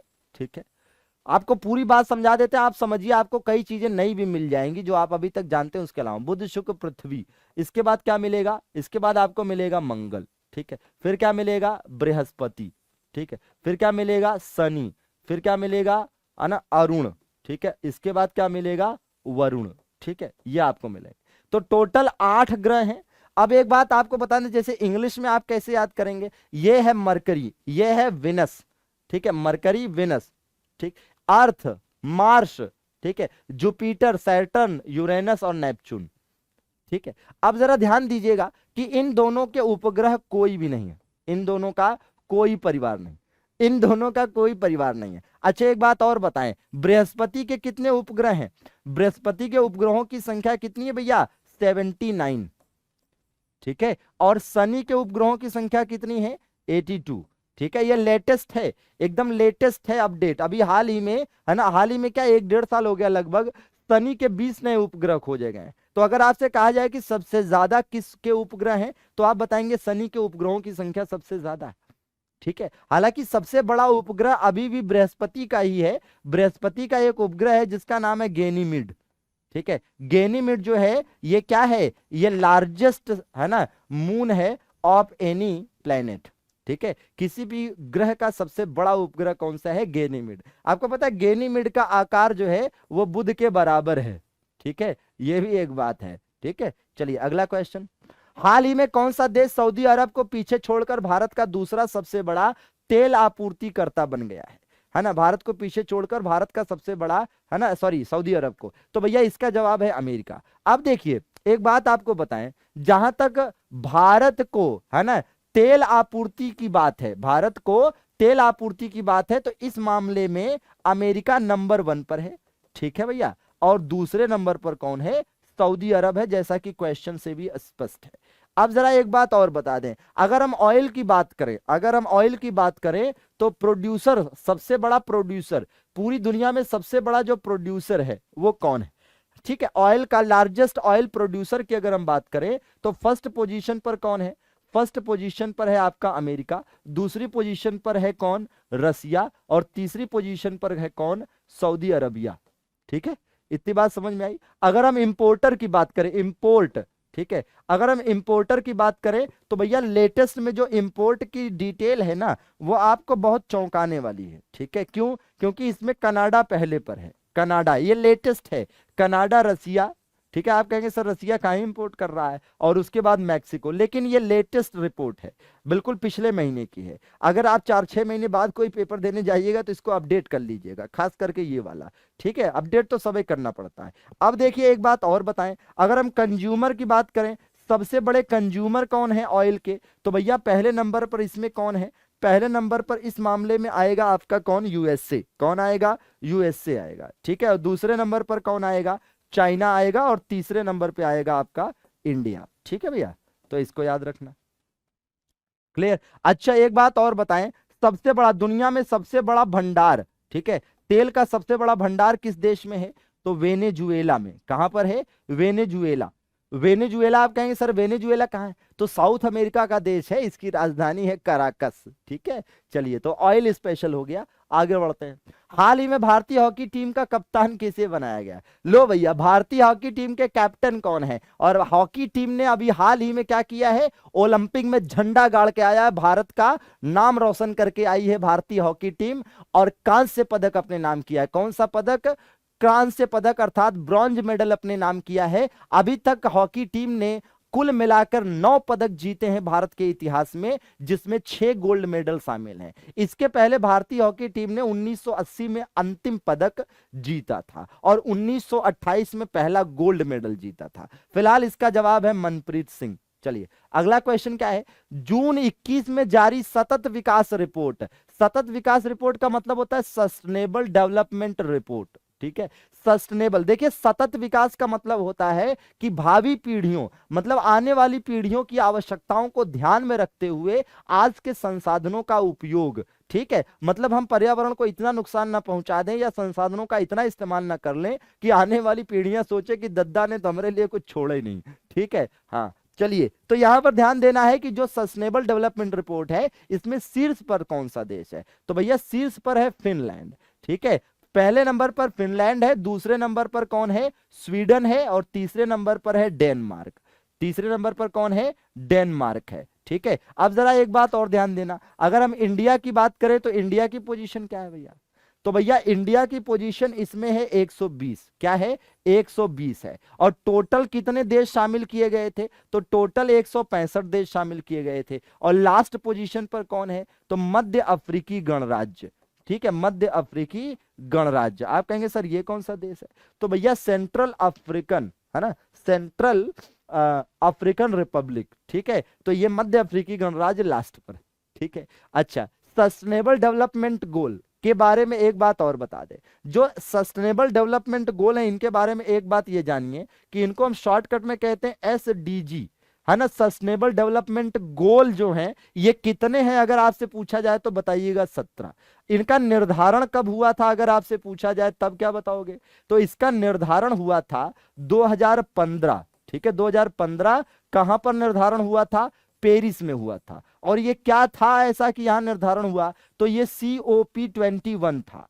ठीक है, मतलब कॉन्फ्रेंस ऑफ पार्टीज का सम्मेलन था 21 नंबर का, जिसे कौन ऑर्गेनाइज करता है, UNFCCC। ठीक है, United nation framework convention on climate change. ठीक है, ये इसका फुल फॉर्म है, जो 1992 में अर्थ समिट के बाद अस्तित्व में आया था। ठीक है, जो SDG निर्धारित किए गए हैं, इनको प्राप्त करने का टारगेट कब तक का है, तो 2030 इसका टारगेट है। ठीक है, तो याद रखिएगा। आई होप कि हमने आपका जो है पूरा जो डिस्कशन है बिल्कुल बेहतरीन तरीके से करा दिया है। 20 के 20 क्वेश्चन। आशा करता हूं कि आपको बहुत आनंद आया होगा। जनरल अवेयरनेस के लिए इसी तरह से मेरे साथ बने रहिए और मैं आपको इसी तरह से बेहतरीन ज्ञान की गंगा में भिगोता रहूंगा। चलो भैया, फिर मिलते हैं, आज के लिए इतना ही।